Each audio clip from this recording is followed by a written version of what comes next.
Your opinion fuels hatred. Can I just ask you again? I want you to know that, and I want you to get that. Okay, can I ask you again? Because I get you have your opinion. Yes. I have mine. If your opinion's wrong. Do you know what Winston Churchill said? Churchill said, he actually said Islam in a man is like rabies in a dog. Most Muslims treat Islam like a buffet. I like that bit, I'll ignore that bit. I like that bit, but the bits that they ignore, so when we say good Muslims, they're the non... What's that? You think they're good Muslims exist? Yeah, non-practicing ones.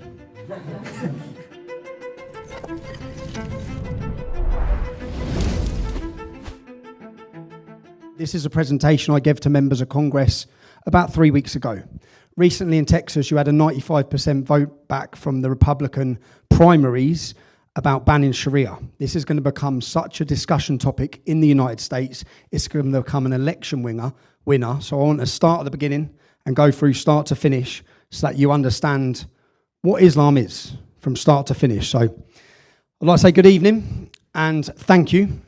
Thank you, America. I'd like to thank the people that made it possible for me to get into the United States, home of the brave and land of the free. I want to thank Elon Musk, because Elon Musk gave me back my voice on X. He gave the British public back the opportunity for free speech. And I'd like to thank the brave students who have come here today and the gentlemen who have put on this event. I'm pretty disappointed. I think I'm slacking. Where are Antifa? Well, I must be getting weak in my old age. I'd expected some Antifa. But I want to speak to you today about the dangers of Islam and the dangers of Sharia law. But before I start, I'd like to introduce myself. My name is Tommy Robinson. This may annoy some people, but I'm probably the most watched journalist in Britain, possibly Europe, and maybe one of the most watched journalists in the world. Not bad for a lad from Luton Town. I'm 43 years old. When I was born in 1982, in my town, there was one mosque. There's now 45. I don't talk about what I've seen or what I've read. I talk about a life experience of a town that has changed beyond belief. And it hasn't changed for the better. So let me just show you a quick video from my hometown.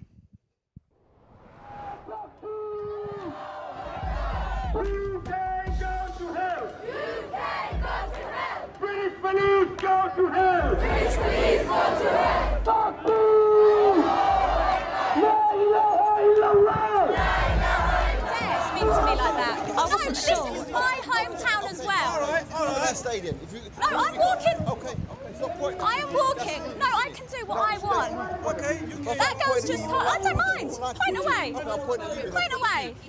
Because you're not scaring me. Do you think it's fair that you should say British police need to burn in hell? That's a freedom of speech. They can say, wish to say it, they can say it. In Islam, doesn't it say that you have to respect the law of the land that you're living in?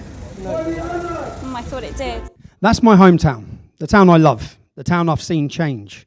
Let me just show you some of the terror plots that have come out of my town. The Luton Army Base bomb plot, the 2020 London attack, the Stockholm bomber, who was a suicide bomber who come to the UK from Sweden and went and blew himself up in Sweden. The 7/7 suicide bombers killing 52. The fertiliser bomb plot, the gas limos plot. It's the base and the home of Al Mujahideen, who their head office was in my town. That's one of the world's most known terrorist organisations. It was the home of 12 ISIS recruits. This entire family went to join ISIS during the time of the Caliphate. They were all living off the benefit state in Britain and they left to join ISIS. Luton Muslims died fighting for ISIS. I knew Abu. I knew him growing up. He was a fighter who died. Another one, Al-Britani. He went and blew himself up in another suicide attack. Luton has a population of 200,000 people. Now, I could show you and stand here for 10 minutes showing you terrorist after terrorist after terrorist. What I'm showing you is that out of a 50% population of 200,000 people, that's my town. Yeah, that may explain why I have been fighting against the Islamification of Great Britain and all that means since 2004, but most people know of my activism since 2009 when I started a street protest movement called the English Defence League. In that time, there have been 12 or maybe now 13 terror plots or intelligence-led plots to take my life. It's called, in the UK, it's called an Osman warning. It's when the government sit you down and they give you intelligence saying, look, we have intelligence, someone's planning to kill you. I've had Al-Shabaab most recently, just 2 weeks before I came here, I was named in a publication from the ISIS terror manual. Oh, that's this is 6 gentlemen. They're doing 30 years in jail. They got caught with guns and bombs on their way to kill us. They got there 2 hours late. It's a crazy story. There's a video of them walking through the square 2 hours after we were there. That's this month's. I'm gutted because look, I've got a big double chin. But that's this month's terror manual from ISIS. Kill the one who disrespects the Prophet. By the end of this, I'm going to give you every bit of information about the Prophet. You're going to know who he was and what he actually teaches. And that's what they don't want you to know. That's why they don't want you to ask questions. So, apart from this stuff, the biggest challenge to me, other than the threats, other than the violence, has been from the British government. Because, you see, the UK government, anti-free speech, Keir Starmer and his crew of tyrants, and all previous governments, the Tory party, both governments in the UK, they have pushed the lie of multiculturalism and they've chased after the Muslim vote, hoping for the left-Islam alliance. We're seeing this happen now all over the world. The left are useful idiots for Islam.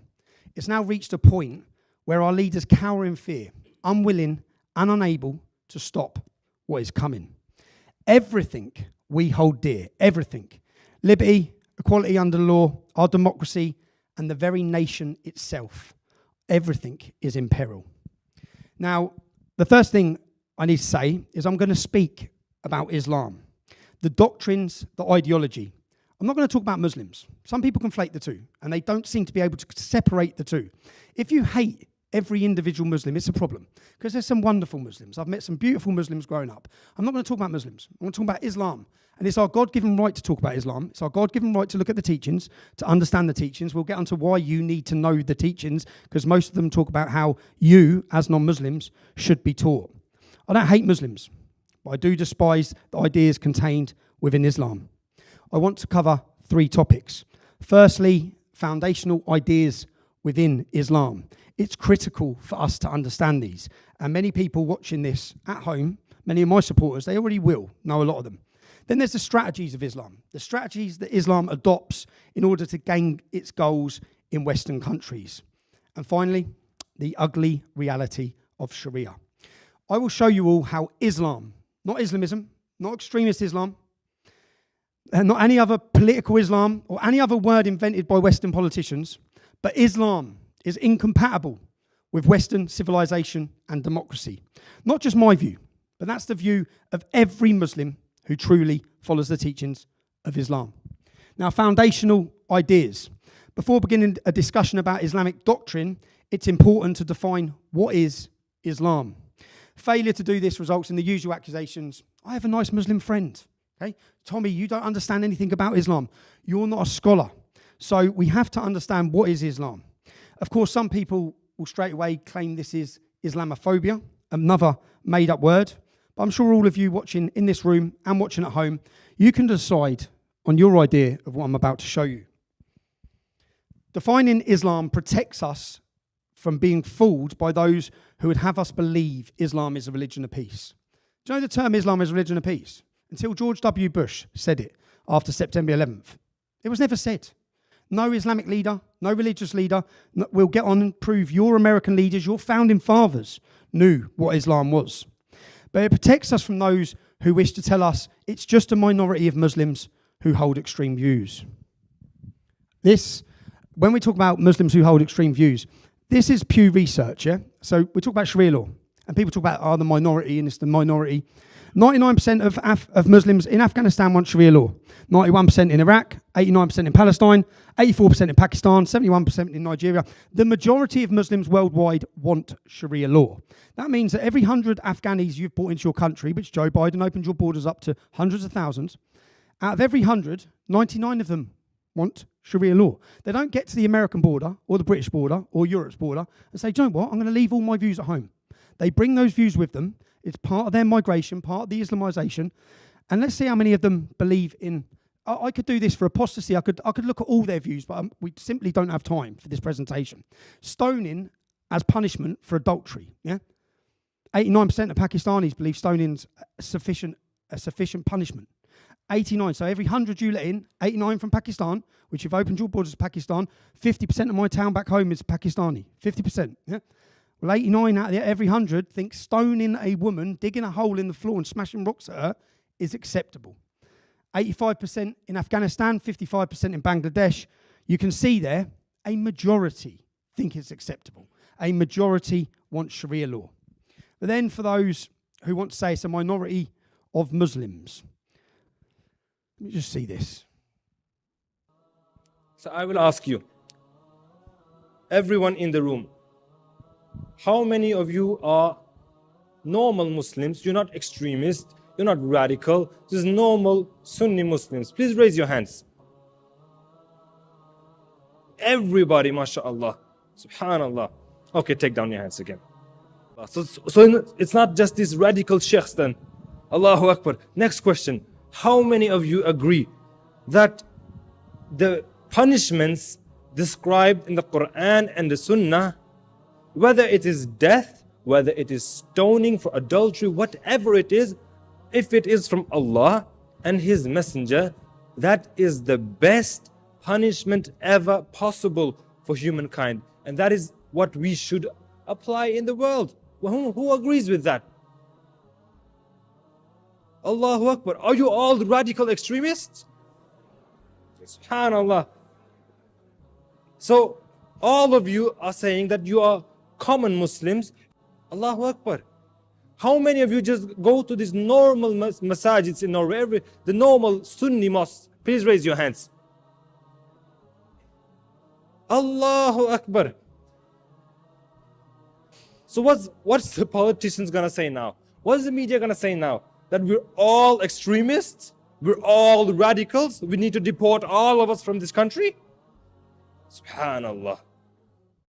Yeah, Mohammed, that's exactly what we are saying. That's exactly what we are saying. Look, these are not minority views. That's just a start. They're not minority views. And if they were minority views, tell that to the citizens in Lebanon, the citizens in Iran or Afghanistan, countries seized by a small number of fanatics. This is the best explanation for the minority argument I've ever seen. So why should we worry about the radicals, 15 to 25%? Because it is the radicals that kill. Because it is the radicals that behead and massacre. When you look throughout history, when you look at all the lessons of history, most Germans were peaceful. Yet the Nazis drove the agenda. And as a result, 60 million people died. Almost 14 million in concentration camps. 6 million were Jews. The peaceful majority were irrelevant. When you look at China, for example, most Chinese were peaceful as well. Yet the Chinese were able to kill 70 million people. The peaceful majority were irrelevant. On September 11th in the United States, we had 2.3 million Arab Muslims living in the United States. It took 19 hijackers, 19 radicals to bring America down to its knees, destroy the World Trade Center, attack the Pentagon, and kill almost 3,000 Americans that day. The peaceful majority were irrelevant.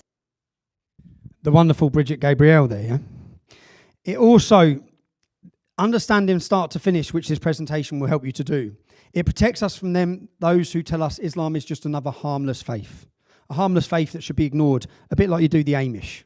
It would be a fatal mistake. Why? Because Islam is not a religion. Islam is a political, hostile, totalitarian ideology with a religious component. It seeks to conquer and dominate every aspect of private, public, and national life. Those points include the judiciary, religious compliance, public order, public morality, defence, war, security, treasury, oil and mineral resources, the media, education, health, agriculture, infrastructure, that's water, electricity, roads, charity, spoils of war. All these are departments of an Islamic state. It's not a religion. But let me start at the very beginning. 610, 1416 years ago, Muhammad declared he was receiving revelations from Allah. That's Islam's God. Allah told Muhammad he was to tell us that he was sent as the messenger of Allah, and we are to believe in Allah and in Muhammad. See Quran 7:158. So believe in Allah and his messenger, the Prophet. It all hinges on this. Muhammad says these are the words of God, And the words of God say we must believe in Muhammad. In other words, believe me, I'm hearing voices. Allah also tells Muhammad he is the perfect moral example for all of the world at all of the time. That's Quran 3:31, 68, 4, 33, 21. So how can we find out about this perfect example of moral excellence? How do we follow the Prophet Muhammad? Well, a critical part of following Muhammad is the Sunnah. That's the way and the life of Muhammad. And this is recorded in the Hadiths. The Hadith are verbally transmitted records of the teachings, the deeds, and the sayings, the silent permissions, and the disapprovals of Muhammad. They are a critical source of Sharia law. And the authority of the Hadith comes from the Quran, 24:54. Obey Allah and obey the Messenger. So whatever Muhammad says in his life, whatever he did in his life, that's the perfect example, which comes from the Hadiths. There's 6 major Hadiths, or worldwide recognized Hadiths. They all start with the word Sahih, which means authentic in Arabic. Finally, we have the biography of Muhammad, which serves as a historical record of the Prophet's life and the early history of Islam, and it provides us another reference for Sharia law. Incidentally, all of these things, the Hadiths, the Quran, everything, they weren't wrote down till 200 years after Muhammad's life. So what is Sharia? Sharia is Islamic law as defined by the sacred texts, and it's for all of mankind. That includes every one of you. Sharia law is not just for Muslims, it's for every one of you, and it's eternal for all of time and all of places. I want to highlight Sharia supersedes all human law, including all national constitutions, including your American Constitution, all legal systems, all international agreements. Sharia law comes first. And Muslims must not give allegiance to any person, any institution, any country, any governing law, other than that which is ordained by Allah, and that is an Islamic state with Sharia law. Have a look at this. Every Muslim on earth believes in the Sharia of Allah. Every Muslim on earth believes that democracy is evil and Sharia is the good. They are on a mission to destroy the Western civilization, the liberal democracy, and everything it represents. Say it loud and say it clear. We support Hezbollah here. Look, Islam will enter every household, whether you like it or not. Donald Trump, inshallah, soon you will see we have a plan in place to go visit him. A nation state will always fail for Muslims. We would support our brothers in Iraq. That's the only way. So you wouldn't defend America? We would not defend America. Not your democracy, not your liberalism, not your capitalism, not your any other ism that man has invented, other than what Nabi sallallahu alayhi wasallam wrote. America is the cancer. America, the American government, secularism, democracy, capitalism, these are cancers. We stand in full solidarity. We stand in full solidarity with the Islamic Revolution. With the Islamic Revolution. What we as Muslims want to implement here in the United States, we believe the Constitution should be replaced by the Quran. First move that I will do, I will abolish the Constitution and I will establish the only logical and rational Constitution, which is the Quran and the Sunnah of Rasulullah sallallahu alaihi wasallam. That's right. They will do away with your constitution. They will use democracy to end democracy. Do you know how easy it was? There's lots of presentations here that I sat. They're not hiding it. Do you know all of these videos? They're not secretly, covertly recorded. They're put up on their social media pages, on Facebook, in every state, in every mosque across the United States, talking of conquest, infiltration, deception, talking of ruling and governing and subjugating the non-Muslims of the United States of America. And here are Muslims, members of parliament in the UK, swearing by Allah on the Quran in our parliament.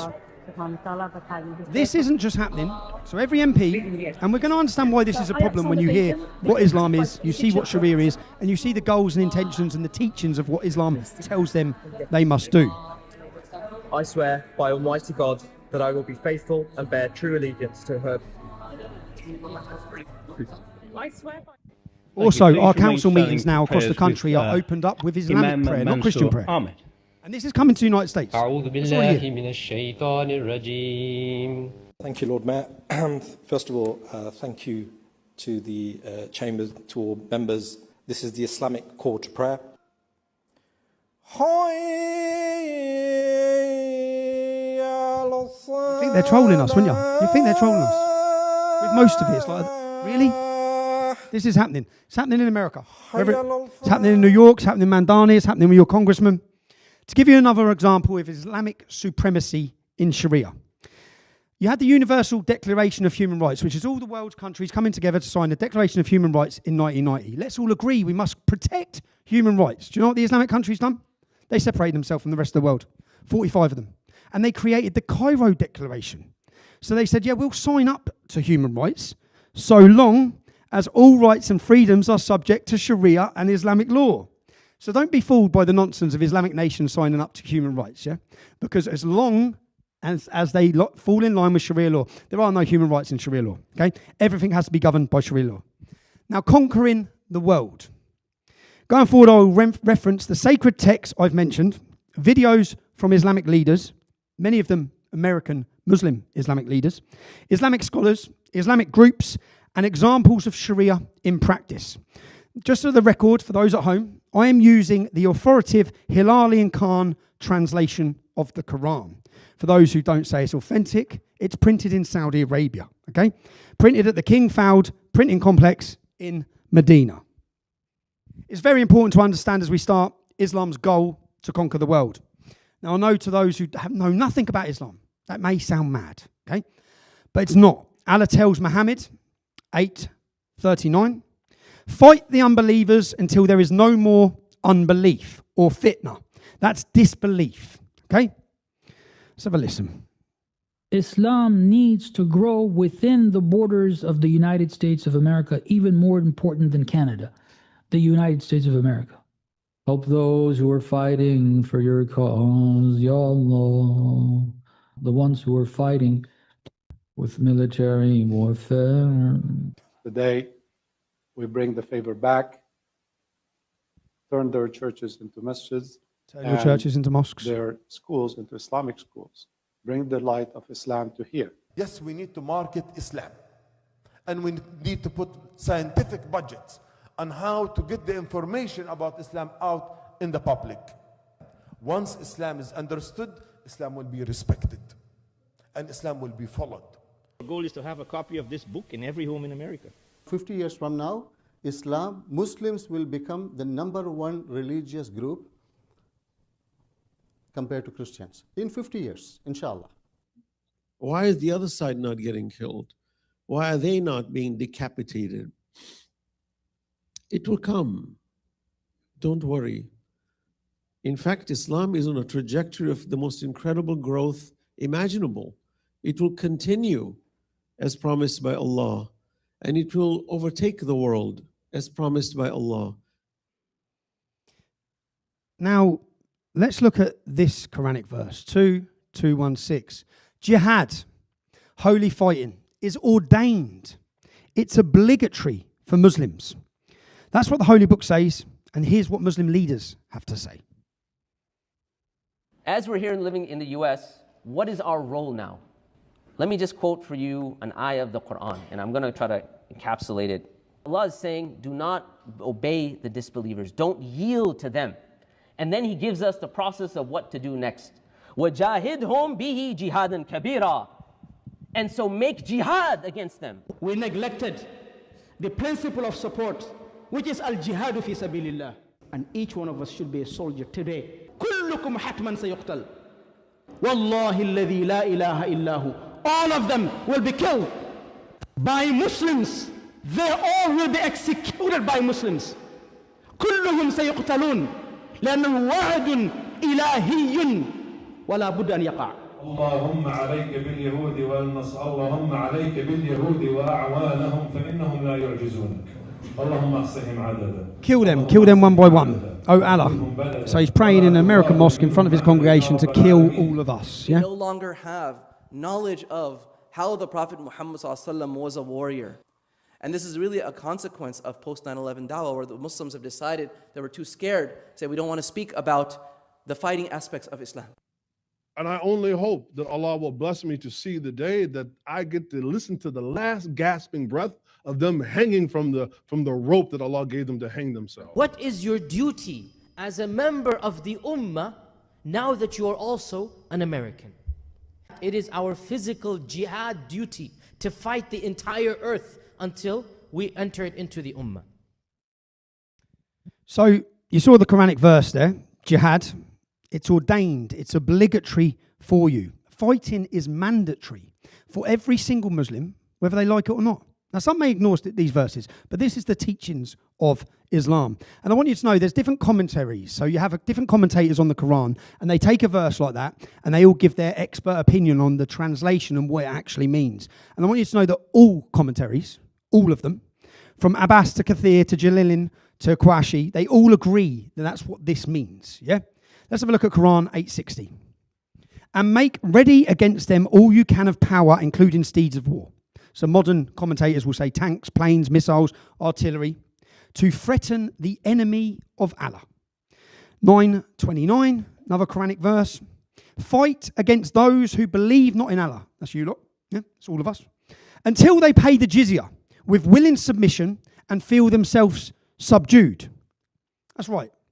Muslims are commanded in the teachings to fight against all of us until you pay protection tax. For you who don't understand what jizya is, you can get out of this war or battle or be killed. You have to pay a special tax for protection to the Muslim community once you feel subdued. Listen to this, America.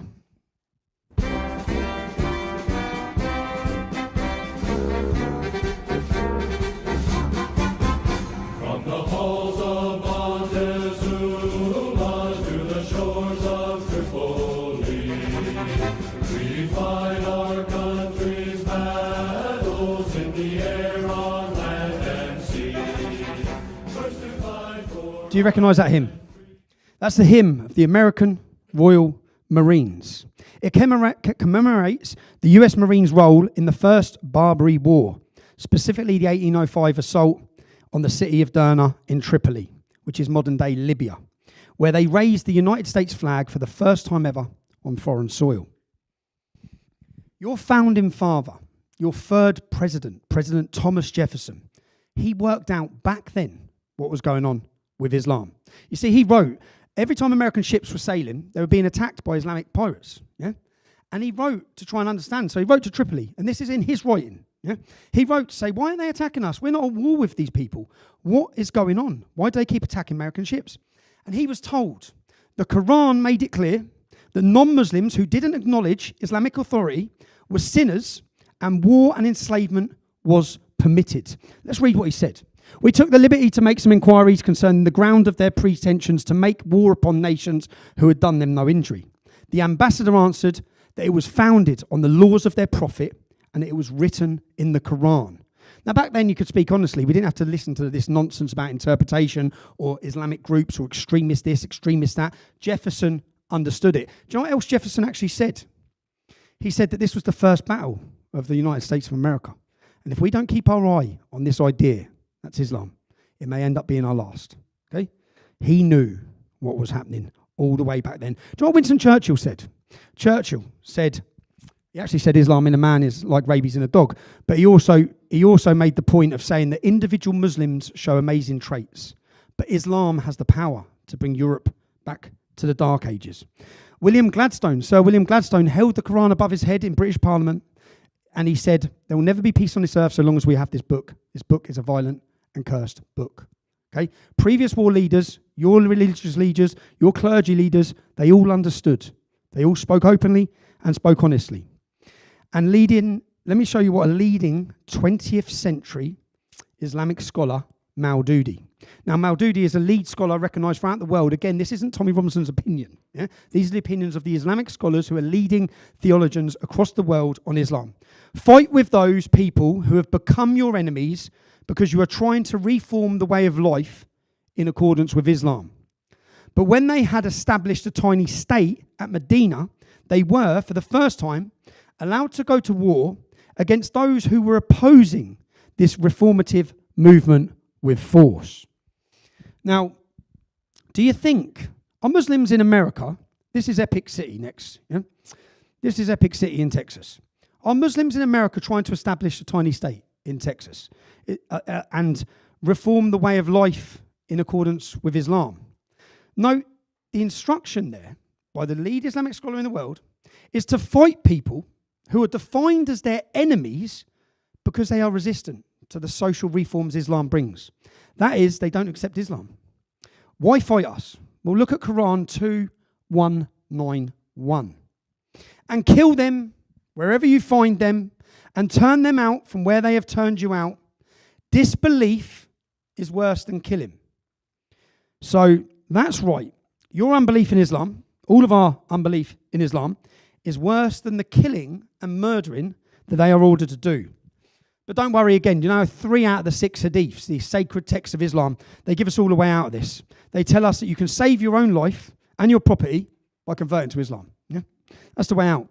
Convert to Islam or we'll kill you. Try and stop Islam in your country, in my country, in any Western nation. You are the enemy by definition and you must be fought. This is Sharia. Strategies. So what strategies does Islam employ to achieve its goals in the West? Well, there are several, and they reflect the fact that Islam knows right now it cannot conquer Western countries through an all-out violent revolution. They would not be successful. Not yet, at least. First, migration, immigration. The Islamic New Year, Al-Hijjah, commemorates the journey Muhammad made from Mecca to Medina to flee persecution and to set up the first Islamic state. The word hijrah actually means migration. The Quran tells us again, 2:218, verily, those who have believed and those who have emigrated for Allah's religion. So emigrating is part of Islam's goal for Allah. In fact, the Quran tells us that those who emigrate for the cause of Islam, those who fight and die, will have all their sins wiped away and will end up in paradise by a very impressive gate. Quite the incentive, eh? Let's listen to Mandani. And I consider my own faith, Islam, a religion built upon a narrative of migration. The story of the Hijrah reminds us that Prophet Muhammad sallallahu alaihi wasallam was a stranger too, who fled Mecca and was welcomed in Medina. Surah An-Nahl 1642 tells us, as for those who immigrated in the cause of Allah after being persecuted, we will surely bless them with a good home in this world. Or as the Prophet Muhammad sallallahu alaihi wasallam said, Islam began as something strange and will go back to being strange. So glad tidings to the strangers. What Mandani fails to tell everyone there is that Muhammad peacefully migrated to Medina. Then he slaughtered and exiled every person who didn't convert to Islam. Conveniently leaves that out in his lovely little presentation about his Prophet Muhammad. Now, the reason I'm telling you this is migration is a key part of Islam. Let's look what's happening in not just America, but in Europe. From 2023 to 2024, the population of the United States increased by 3.3 million. But I just told you that there were only about 500,000 new births. What was the other 85% was from international migration. 50 million Muslims now live in Europe. At the turn of the century, that number was less than 500,000, and more are arriving every day. The future of Islam in the West. Alhamdulillah, the future is ours. Islam's going to spread. There's no doubt to it. The West is West, East, North, South, all going to be Muslim. عندنا 50 مليون مسلم في أوروبا. هناك علامات أخرى تدل على أن الإسلام سيظهر الله في أوروبا بدون سيف، بدون بندقية، بدون 50 مليون مسلم في أوروبا بعد عشرات السنين سيحول أوروبا إلى قارة مسلمة.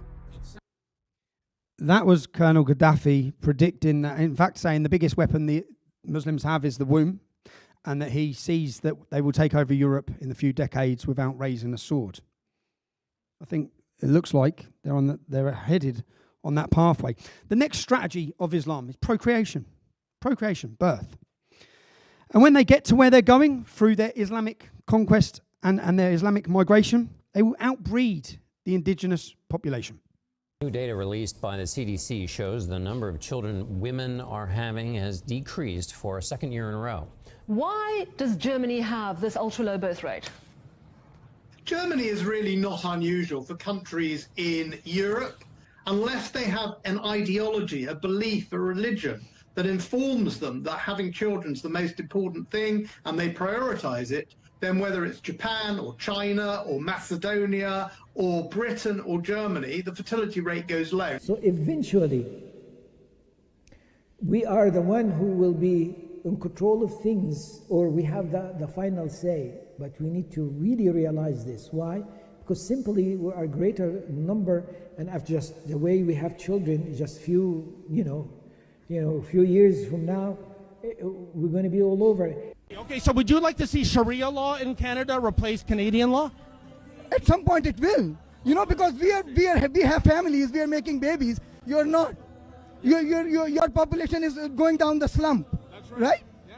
And by 2060, according to Pew Research Institute, your research, by 2060, Muslims will be the biggest religious group the world over. What are you going to do then? Well, we're going to stop that, getting to that point. That's the plan. Make not 3 but 5 children because you are the future of Europe. That's President Erdogan, a NATO ally, the leader of Turkey. What I'm saying is that's Gaddafi saying it, it's Erdogan saying it, it's not Tom Robinson saying it. These are Islamic leaders in every nation, of every organisation, telling them to come to our countries, outbreed, outpopulate. You then are the future. By 2050, the UK and other European nations will have majority Muslim populations. Deception. These are all different elements of Sharia. Okay? Deception is an element of Islam. It's another strategy, and it takes several different forms. The myth of the common ground. We hear so much. We believe in Jesus. Yeah? Islam presents itself as a religion seeking common ground with others. See Quran 3:64. Come to a word that is just between us and you, that we worship none but Allah, and that we associate no partners with him. Now, this verse was helpfully revealed to Muhammad in a debate he was having with Christians from Najran in 630 AD. It's the no partners bit that's key. Islam says it wants common ground with Christians, but deny Jesus is the Son of God, a partner. Let me show you this. That is why when Muslims go and conquer the adjacent country, what do? We kill them all? No. The Prophet says, the first thing you do is call them to Islam. If they refuse, then tell them Allah obliged upon you to pay taxation, jizya.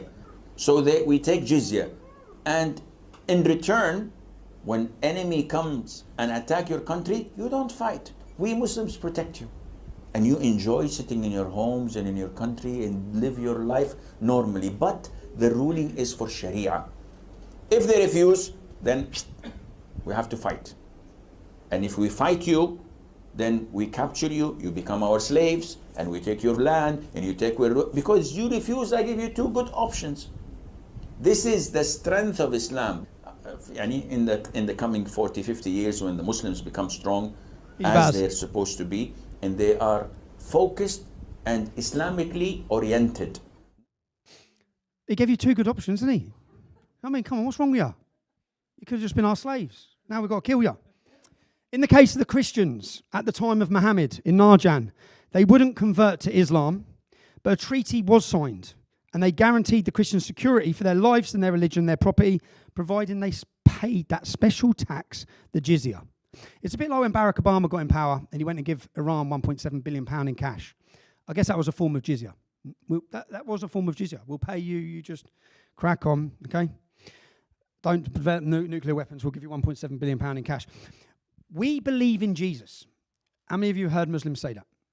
It's a trick, okay? They don't believe in Jesus. It's a deception in statement. Muslims are taught to say this as part of their pitch to convert people to Islam. They don't believe in Jesus. They don't believe Jesus is the Son of God. They don't believe he died on the cross. And they don't believe he rose again on the 3rd day. In fact, believing in Jesus is considered a form of shirk. That's associating partners with Allah. And that's the most serious and unforgivable sin you can actually commit. Forget the rape and murder. Shirk can occur in rububiyyah by association, where you say there is another creator besides Allah subhanahu wa ta'ala. He didn't want to be like the Christians. He didn't want to be like the mushrikun, the polytheists, the pagans of Mecca. He wanted the Muslim to be unique and distinct. The very first problem I see in America, Christianity. That I will love what Allah loves, and I will hate what Allah hates. When I go outside to make da'wah, I'm not going to go to a Christian to tell them, I hate you. For what? What benefit is going to get? Muhammad ﷺ didn't do it, and Allah didn't tell us to do it. But that does not deny the fact I do it. And the Christians who are complicit and agree and support them, they insult Allah subhanahu wa ta'ala. Let us take these lessons and teach it to our children. Teach them to hate everything about kufr, the holidays, the dress, the manners, and everything. Shirk in Arabic means associating partners. It is the biggest sin in Islam, and Allah says in the Quran in Surah Nisa, chapter number 4, verse number 48, Allah forgiveth not that you associate partners with Him. But anyone who associates partners with Him has done the most grievous, heinous sin. Associate partners with him is the most grievous, the worst you can possibly do, believing in Christianity. Again, I could have sat here and give you hours worth of video footage from imams across the United States, in mosques in every state, but we're compelled by time that I can't do that. Now, let me tell you a story. When I was leading the English Defence League in the UK, we were a street protest movement, thousands of young men. There was clashes with the Islamic community. We were raising awareness of some of the problems that were coming out of towns and cities across the UK. I was contacted by Bishop of Pontefract. So under the Queen in the Church of England, there's a list of bishops. One of them, his name was Tom Robinson, crazily enough. The Bishop of Pontefract, he contacted me and said, we want you to come and meet a secret meeting with muftis and the Islamic leaders at a church in Derby in the Midlands in the UK. So I said, fine. It's a clear the air meeting. So I went to the meeting. I walked in, and before we walked in, the bishop was there and another pastor was there, and they said MI5 and MI6 believe these men are the future leaders of Islam in Britain. They were the leaders of the Deobandi sect of Islam. The Deobandi sect of Islam is what formed the Taliban, yeah? So they're very conservative, very radical form of Islam. So when we went in, it was a clear the air meeting, and we cleared the air. I told them exactly why we're angry, exactly why we're frustrated. But then the church leaders said, which you'll see happening across the United States because it's part of a policy of diversity. They said, we held a joint Christmas dinner. And I said, who did? Us, the Christian leaders and the Muslim community, where we're from, we had a big Christmas dinner together to bring the communities together. Great. That sounds great. Did you have wine? And they looked. I said, you didn't have wine, did you? So you had a Sharia-compliant Christmas dinner because now that's the reality of it. That's the reality because you had Muslims. They do not bend. You bend. You change your culture. You change your beliefs. If they want to come to a Christmas dinner, come to a Christmas dinner. But we're having wine because that's part of our culture and that's part of our tradition. But the warning is, do not be fooled by these diversity programs. Beware of interfaith dialogue. Islam will never, ever give an inch. Then we have, and it's important to understand all these different concepts for those who have no knowledge of what Islam is. Mudarat and Taqiyya. These are doctrines of deception. You see, Muhammad was known as the ultimate deceiver, and he teaches it. Islam teaches to deceive. Mudarat and Taqiyya.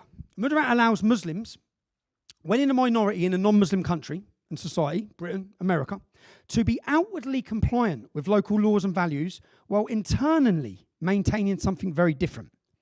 Sharia-based identity. It facilitates the initial establishment of a separate Islamic society with a host nation by minimizing the friction when they are weaker in the early stages of settlement.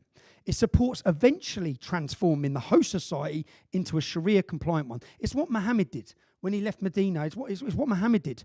In small numbers, we were nice, get the numbers, bang, we're taking over. Yeah? Quran 3:28. Let not the believers take the disbelievers as friends, except if you indeed fear danger from them. Listen to this. All those who believe, do not take the Jew and the Christian as your supporter and helper. Ba'aduhum awliya'u ba'd. For they are the helpers of each other. Want to be comfortable in America. Want to be comfortable living with the kuffar. So they do these things. This friendship of them with one another, that is not because of their love for one another. But that is based upon enmity with the Muslims.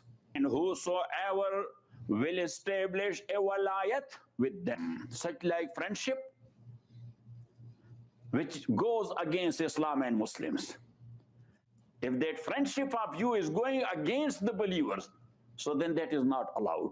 Can a person keep a close relationship with his previous friends and colleagues before he accepted Islam from school, etc.? No and yes. No, they are not your friends, and they are not allowed to be treated as your friends. The yes part, you keep your relations with them to call them to Islam. But them being your buddies and your friends, that's problematic. You see, Muslims are not allowed to be friends with non-Muslims. You may have some Muslim friends at university, great. I had some growing up in Luton, yeah? But they're not following Islam. They're not following the teachings, okay? The teachings, I understand, when you see the teachings like this, it's why every single community in the UK or Europe where we have an Islamic community, there's no integration, no assimilation, there's no friendship. I challenge every journalist to ever come to my hometown of Luton, go out and find Muslims with a non-Muslim. Just find me one, other than when they're selling drugs to them or raping them. Find me one. Every group of white boys has blacks with them. Every group of black boys has whites with them. Yeah? We're integrated and assimilated. You'll find all Muslims. My school dinner table, you walked into the dinner hall, in the corner, 6 tables of Muslims. We didn't do that. This is the teachings of Islam. And taqiyya, and you heard him say there, you can remain friends with them, but only to bring them to Islam. So it's false friendship. They're there to corner you, to convert you. Taqiyya is the practice of hiding your faith. You may have heard a lot of people talk about taqiyya. It's the practice of hiding your faith, pretending not to believe, to protect yourself from persecution, threat, or death. Of course, resisting the advance of Islam, so resisting the Islamization of your society, is viewed in their eyes as persecution. In this case, you may show kindness to non-Muslims through words, but not in your heart. So you can be nice, but in your heart, you've got to hate them. Allah warns Muslims of his jealousy and his rage. This is the reason there's zero integration or zero assimilation. Deception. Deception is Sharia. You will notice the strategies of migration and deception are not those of violent and bloody revolution. The strategy of infiltration is exactly the same. Maududi, I spoke about him previously, the renowned 20th century Islamic scholar. He's revered by the Muslim Brotherhood, the Islamic Circle of North America, Hamas, many other extremist terrorist organizations. He and they believe in a gradual and structured movement aimed at preparing a righteous elite to take over and guide state institutions. His strategy involved infiltrating government, bureaucracy, and education systems to replace un-Islamic or secular views with Sharia. Our victory is going to be one person after another. These Generation Z and millennials and these under the age of 35, within a decade, they're going to be the CEOs. They're going to be the congressmen. Within 20 years, they're going to be in the Senate and in the White House. You can use democracy to remove democracy. The majority view throughout the world of scholars from all schools of thought is that democracy can be used instrumentally. Now, there's a difference between using something instrumentally as an instrument and believing it's true fully. We make a decision to remove democracy through democracy. And we are ready to move to the next phase. We have to dedicate professional resources to inform the public systematically about this faith. 4 years from now, the Muslim community will have new 4,000 journalists. We will have 4,000 filmmakers, 4,000 lawyers. 15 years from now, the Muslim community will have 50,000, an army of these people. They will design our image. They will protect the truth and the news. Most likely, many of these people will run for public office and they will become lawmakers. We can have in 10 years at least 40 to 50 members of Congress in the US Congress. So the work has to be ongoing, that we build the collective Muslim power to ensure we can stop those bills and enact our own agenda of justice and truth. If we can, you know, we will take it, but in means that the law allows us. I'm here so I can convert America. That's their plans. They're very open about it. They're not hiding it. Do you know one of them gentlemen care? They're advising your American government. They have been for the last 30 years. Okay? Let me show you how this plays out in the UK. Former Secretary of State for Justice and now Secretary of State for the Home Office. That's our Home Secretary. Muslim. Mayor of London. Muslim. Leader of Scottish National Party. Muslim. First former Minister of Scotland. Muslim. Chairman of Ofsted. This lovely gentleman is in charge of all education in Britain. Okay? Yeah. And I could... mental. And if I had the time, I would go through every mayor across the UK who is now Muslim. These same plans are being implemented across the United States of America. In America, you have, Andre Carson, Ilhan Omar, hopefully not for long anyway, but Rashida Tlaib, Latifah Simon, and of course Mandani. The call to prayer across New York will be the least of your worries. مرحبا، أنا اسمي زهران ممداني وعم رشح حالي ليكون العمدة الجديد في مدينة نيويورك. بعرف شو عم تفكروا، شكلي كأني صهركم من الشام، بس العربي تبعي بده شوية شغل، بس بوعدكم إني راح أشتغل بكل جهدي. أنا منكم وإليكم، سنراكم. Hey, this is the only Muslim running for mayor. If we win, we'll be the first Muslim ever mayor. That's my hope. We go to the mosques, we organize the mosques. We get the imams to tell people, go vote. We get Zoran to go there and talk to them. That's how we do it. That's how you do it. We go to 100 of them in a week. 100 mosques. And we get young lesbian white women to go and give out flyers at a mosque. It's so good. Yeah. I was like, all right. For this campaign, the thing that we really keyed in on was South Asian Muslim voters and getting them out to vote. That covert recording was obtained by a friend of mine on a secret date. Okay, that's Mandani's campaign manager. You heard what he said. We go to the mosques. We get the imams to tell them who to vote for. We go to 100 mosques a week. Let me tell you how that plays out. In my town, Luton, we have the leader of the Council of Mosques. There's 45 mosques, but they all come together under a leader. Even though they don't like each other, many of them, different sects, they come together under a leader. That leader sits down with the council, the government, whether it be the Labour Party, your Republican Party, your Democrat Party, and they make demands. You give us this, you give us this, we give you 50,000 votes. Now, Mandani, what they're saying there is we went to the mosques and the imams tell them they are told who to vote for. And they will vote in a military fashion, not like you guys, yeah? The churches aren't doing that. The mosques are doing it in every European country, and they have become such a power force in small numbers. So, infiltration. It sounds mad, right? In 1991, there was a document, the strategic goal of the Muslim Brotherhood. Many of you sitting at home may know about this, many of you may not. Okay? This was found in an FBI raid in 2004. It was at the founder of a mosque in Virginia. The document explained their work in America. A kind of grand jihad, this is in a document found by the police, in a plan for the United States that's been going on for 4 years. A kind of grand jihad in eliminating and destroying the Western civilization from within, sabotaging its miserable house by their hands and the hands of the believers. That document was found 22 years ago. Listen to this. Our objective, our final objective, is to create our own Islamic systems, and not only create Islamic systems for Muslims, but to look at all the other people who are sharing this country with us as potential Muslims. And in that long-range process of making America Muslim, all of America Muslim, then we have to have some actual short-range goals and be very calculated about it, or else we will not accomplish our goals. 1989, C-SPAN, on the channel C-SPAN. They're not hiding this. They've never been hiding this. They're telling us quite clearly they will use democracy, they'll use our suicidal tolerance to destroy our Western civilization whilst we watch. Infiltration is Sharia. And the infiltration goes hand in hand with the total Islamification of your country. Start anywhere you like. Halal, for example. The entire UK food supply chain is halal.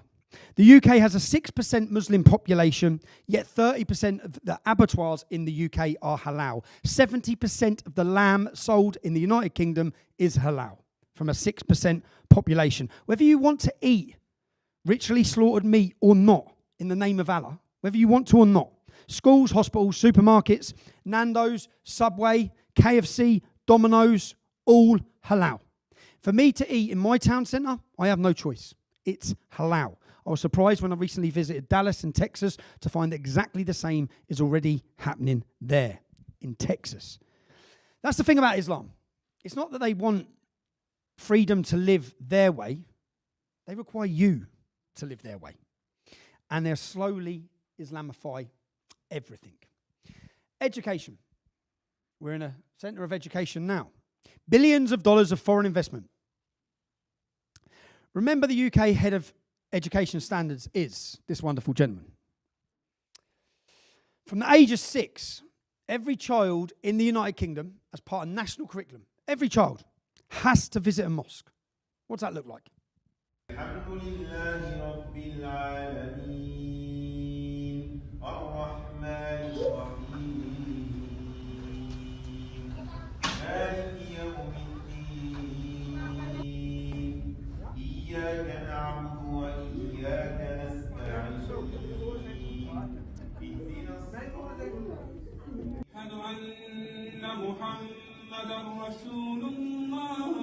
It's coming in. We found out that a document called Sharing the Journey, Faith Sensitivities, was sent to head teachers in the North to tell them that figurative imagery of humans is considered blasphemy for Muslims, that they should start considering to protect their Muslim and other faith pupils. So, for example, they should have single-sex women, not mixed women.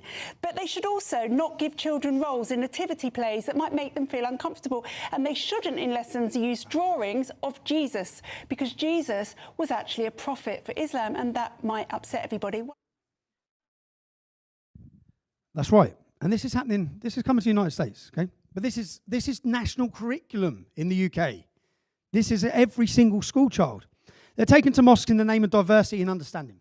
They're given homework. Some of these examples, which are going to sound unbelievable, homework given to children at school who are 10 or 11 years old, was to write to their parents to inform them that they have become a Muslim. They're also invited to wear the hijab. When women in Iran are fighting and dying to take off the hijab, to free themselves, they're being slaughtered, and our children are being made to wear it in schools across Europe. And Qatar. The money flows in from Qatar. Oxford University, King's College London, Imperial College London, Queen's Mary London, Cranfield, Northumbria, Reading, Aberdeen, Liverpool, Derby, Ulster. They support Arabic teaching in British schools. Qatar is funding all of our education system. And Georgetown University. It's exactly the same here. Georgetown, Northwestern, Virginia, Commonwealth, Texas A&M. And look what's happening on university campuses across the United States. Look what happened after October 7th. Look what we saw in every single university, in every single Western capital nation. Let's be clear. Qatar is not your friend. Their money buys influence. They shape the teaching agenda. They brainwash young minds. Or take the law. There's a pressure to consider Islamic views or just allow Sharia law in their own communities. Say for family matters, little by little, inch by inch. I'll come back to that in a little while. There are over 100 Sharia law courts operating in my country at home. Building mosques. That's a massive mosque in Texas. Please don't think of mosques as the equivalent of churches. They're not. They are command and control centres. They control the Muslim population. They tell them how to behave. They discipline them. And they tell them how to vote. Minareler süngü. Kubbeler miğfer. Minarets are the bayonets. Camiler kışlamız. The mosques are our barracks. The believers are the soldiers. Müminler asker. The dome is the helmet. Biz oyuz ki imanıyla övündüğümüz ecdadımız titretici şeylere hiçbir gün diz çökmemiş. Again, you don't have to listen to me saying what the mosque is. That's the leader of Turkey. It's a NATO ally. Okay, he's telling you quite clearly. It's a barracks. The mosque is our barracks. You know, every single Islamic jihad war, every one of them. Where does it come from? It's launched from a Friday in a mosque. All the time. Okay? Very different to churches. You can't confuse the two. And in the UK, the majority of imams, 90% of them cannot speak English. So the imams in the mosques cannot speak English. Most mosques, 844 of them, in my country are Deobandi. That's the same sect that gave birth to the Taliban. Most services are preached in Urdu. Who's funding these mosques? Who's funding the mosques in Texas? Who's funding the mosques across the United States? All this comes under the banner of religious freedom, tolerance and diversity. They'll use your freedoms against you. And don't forget their massive investment strategies in assets in the UK. The Shard, Canary Wharf, Harrods, 4,000 land titles. Qatar owns more land in our capital city than the royal family do. Stakes in Heathrow Airport, Barclays Bank, British Airways, owned by Qatar. Sainsbury's supermarket, the second largest supermarket in the UK. Selfridges, all these things by influence and by control. And by the way, you can forget having dogs. Okay? Forget having dogs. Let's see hadith. Sahih, authentic, again. Angels do not enter a house wherein there is a dog or a picture of a living creature. This is an authentic hadith. Dogs are considered ritually unclean. Another example of forcing their culture on an entire society. Have a look at this. Yeah, I can smell that. Do you mind eating that somewhere else? I'm fasting. That's not my concern. Yeah, but I'm fasting though. So why are you out? What do you mean why am I out?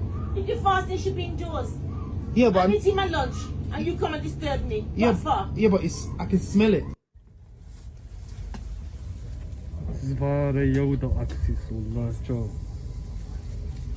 تكون حلو في ناس ما يظنش فهمت والله. How come you're eating, boss? It's Ramadan, boss. Huh? Yeah, sorry, brother. It's Ramadan. This is no good. Ramadan. Muslim. I know, brother. I'm sorry. You're Muslim, yeah? No.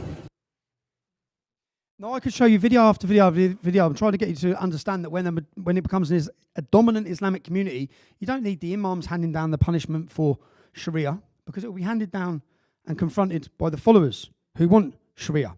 Islamification of every aspect of your life. This is Sharia. Now, terrorism. Terror. Terror is a major part. Have a look at the Quran, 8:112. I will cast terror into the hearts of those who have disbelieved. That's Muhammad, okay? Sahih Bukhari, again, Sahih, authentic. The words of Muhammad, I have been made victorious with terror. It doesn't sound very much like Jesus Christ turned the other cheek, does it? Okay? Let me read you out these. Let me have a look at some events, just so we can look through Britain. The 7/7 bombings. The on-street beheading of Fusilier Rigby. The Charlie Hebdo journalist massacre in Paris. The Bataclan Theatre massacre in Paris. Brussels subway bombing in Belgium. The Nice truck massacre in France. Berlin terror attack in Germany.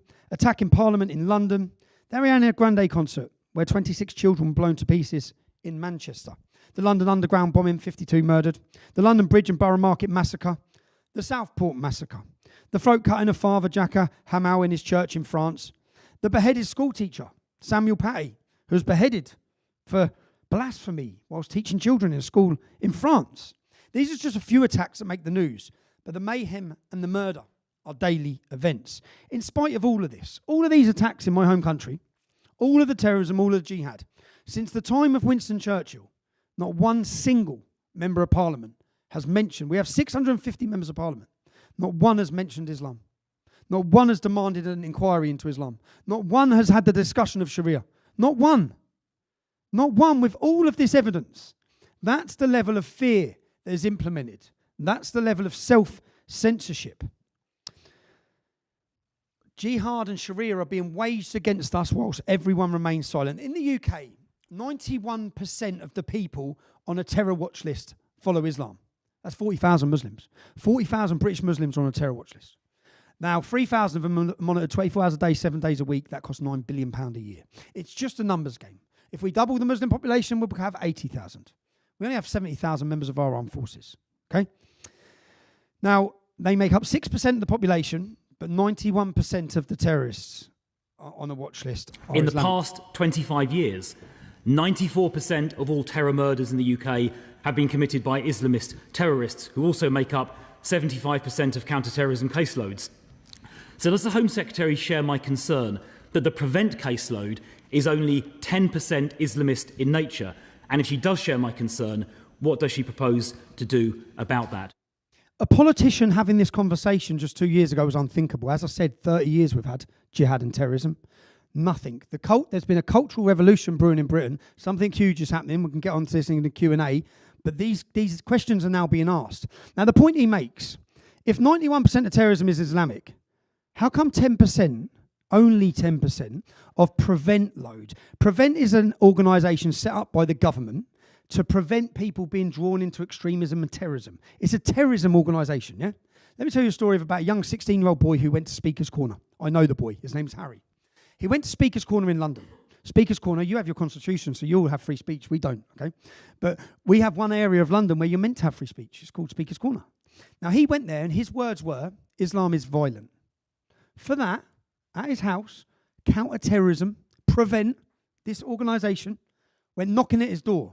So I'm in a group chat with him. He's a young football hooligan, yeah? There's lots of young I'm in a group chat. And in the group chat, he said, counter-terrorism police have turned up at my house. His mum had a breakdown, crying her eyes out. She obviously thinks her son's involved in terrorism. All he said is Islam's violent, yeah? So why are 90% of the referrals ordinary English people who are opening their mouths and having a discussion? We'll get onto this. We have 30 arrests a day for social media posts, 12,000 a year for social media posts. Russia has 800 a year. Yeah?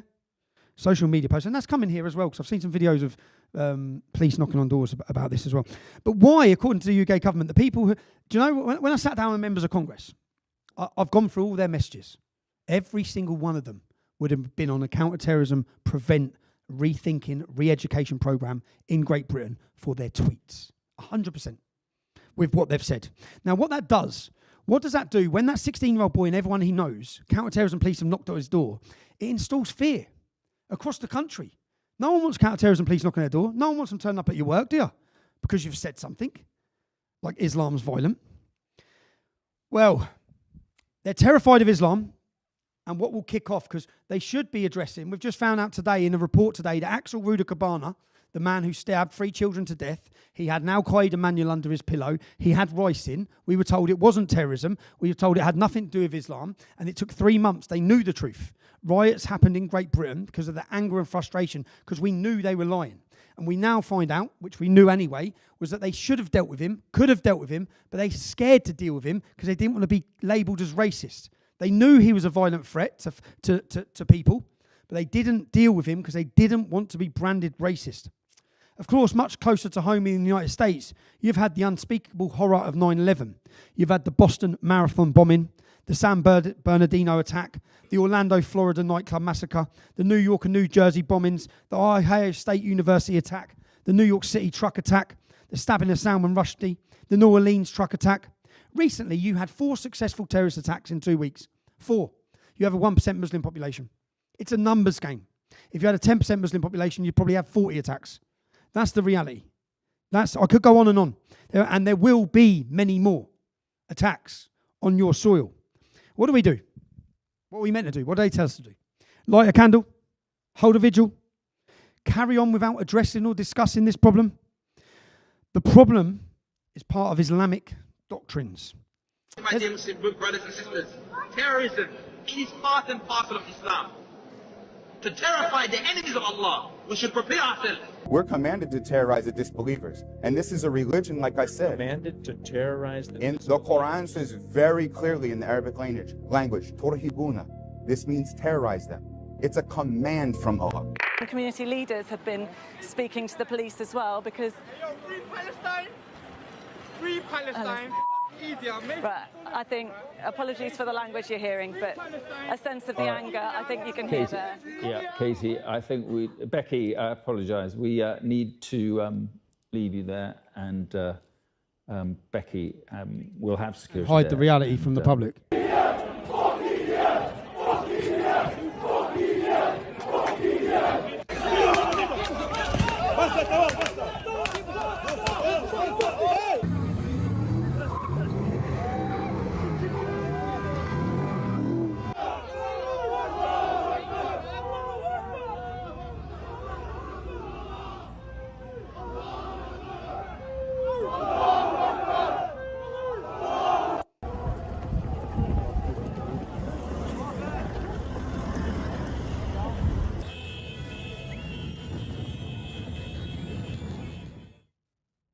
These are all scenes from across the UK. You see, we have a fifth column in the UK.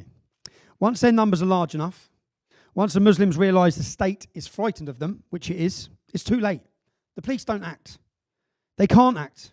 Their only option is appeasement. You know, last summer... Salam alaikum. In recent talks with elders and leaders of your community... Salam alaikum. Good morning, everyone, and thank you to the leaders and elders that have afforded me this opportunity to speak to you personally. I want you to know that we have listened to you and that we are here for you, and we will continue to provide you with support, and our specialist community engagement officers have been in regular contact throughout the last week with your elders to ensure your safety. So I must say a huge thank you to the community elders and leaders of Moss who have played a key role in giving me support, information, and most importantly, guidance as to the impact that some of these protests have had on local communities. So I stand with you and I ask you to make sure that the police deal with these issues. Every city, every council, every police force have surrendered in the UK. They don't know what to do. Do you know last summer when those Muslim gangs were rioting across the UK, there were no batons drawn on them. There were no attacks against them. They're treated totally different. In fact, if it wasn't for Elon Musk and X, no one would have ever seen any of those videos because they were never published. The news never reported it. They mobilised in towns and cities across the UK and they went out on the streets and they beat non-Muslims to the ground. They stabbed some and nothing made our media or our news. Now, Islamophobia. Islamophobia is a key strategy. Islam pushes for it. They are so readily offended by any criticism of Islam. Probably everything I'm saying tonight. Yeah? Even though I'm drawing you to verses from the Quran and I'm showing you what they're saying, not actually what I'm saying. They want to prevent any examination, any criticism of their ideology, which is the motherlode of bad ideas, in the famous words of Sam Harris. Criticism of Islam is branded as hate speech in the UK. You can get arrested. As I previously told you, 30 arrests a day, 12,000 prosecuted a year. The government embraces the term Islamophobia. Since I've been in the United States, they've passed a new SAR. And this is at the misguided hope of keeping the lid on dissent. The UK has implemented an Islamophobia definition. Everything I've said so far, quotes, facts from the Quran, showing videos of Islamic preachers, will probably result in arrest. They don't even want us to be able to have the discussion on these problems. And it all has a chilling effect.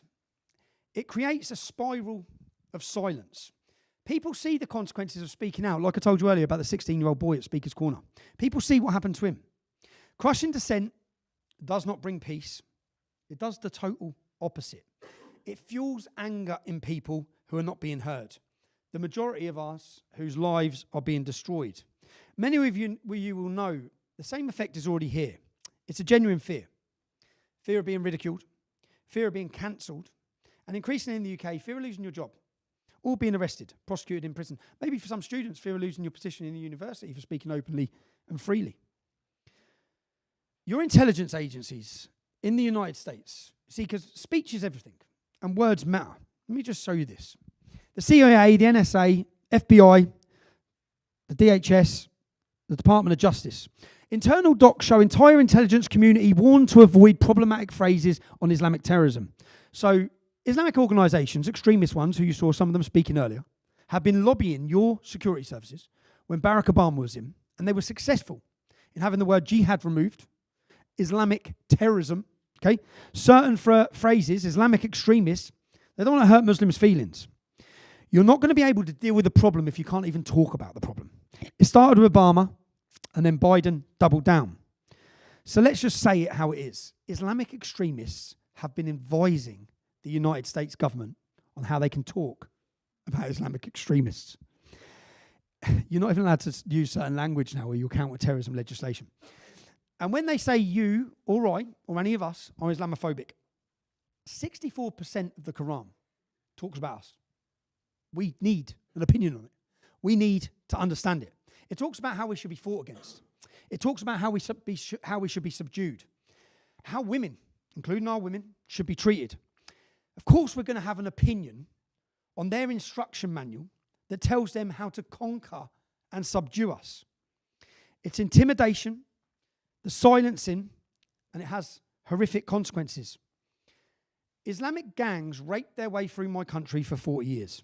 Thousands of young white girls raped, pillaged, murdered, tortured in every town and city, covered up by the police, social services, local councils, members of parliament, the government itself, for over 40 years. I've made a 5-part documentary series called The Rape of Britain. It's a 5-part. You can watch them at trfilms.co.uk. But all of this has real geopolitical consequences. If you look now, which countries recognised the so-called Palestinian state? France, Britain. Why do you think they did that? They now have 5, 6, 7, 8, 9 9 million members of this community who demand, through threats of violence, through intimidation. Who didn't stand with America in your battle against Iran, the most supremacist, dangerous nation that's funded Islamic jihad across the world, that wants to get their hands on a nuclear weapon? Which countries didn't stand with you? That's always stood with you. France, Britain, Germany, all the countries that have imported millions and millions and millions of Muslims into their country who are hostile to them. They're terrified of the violence that would erupt on our own streets if they stood by their principled values and stood for the truth.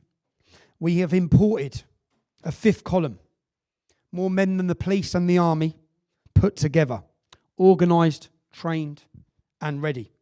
The UK government know, it's factual, same as your borders when Joe Biden had them open. They were open to Al-Qaeda, ISIS, the Taliban, the Houthis, the Iranian Revolutionary Guard. These are all facts. We know they're coming through our borders. They're on our shores, they're armed, and they're on our soil. Do you know ISIS? 4 times as many British Muslims in a 3-year period went to fight for ISIS than have ever joined our British military in 50 years. 4 times as many went to join. You know, in research in the UK on how Muslims think, 64% of British Muslims would not report on a fellow Muslim joining ISIS. That's the majority again.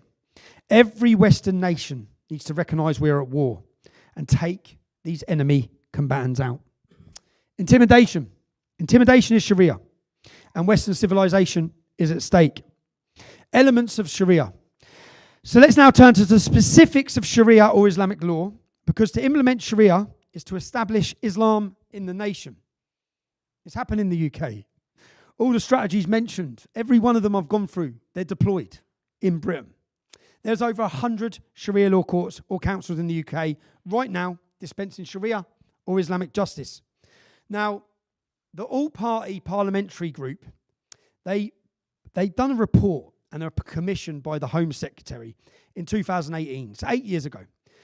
And their report concluded they have no idea exactly how many Sharia councils are operating in the UK. It's not a surprise. Cultural change is required to recognise women's rights. Their rulings are at odds with English law, but banning them is not a viable option. Sharia courts should regulate themselves. That's what the Home Secretary's report investigating these Sharia courts in our country, that was the advice.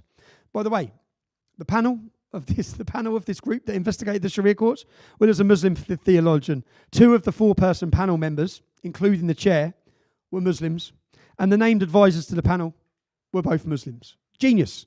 So the government instructed Muslims to tell us how to stop the Sharia law courts that they all follow and adhere to. Insanity. America, do not sit down with imams to work out how to stop Sharia law in the United States of America, because they all want it.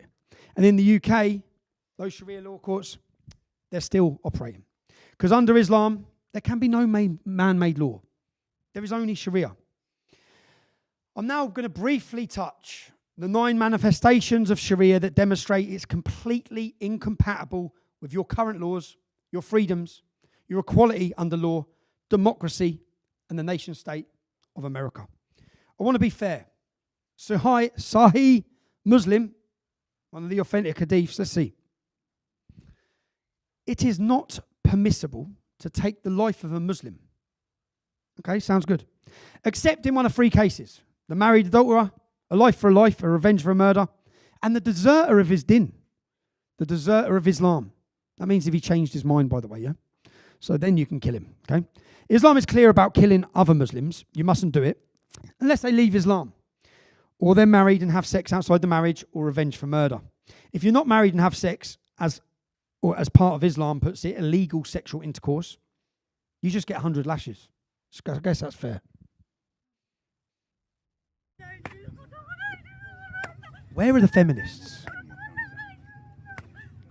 By the way, this is Islam. This is Islam. These are the teachings of Islam, it's the scripture of Islam, and it's the practice of Sharia.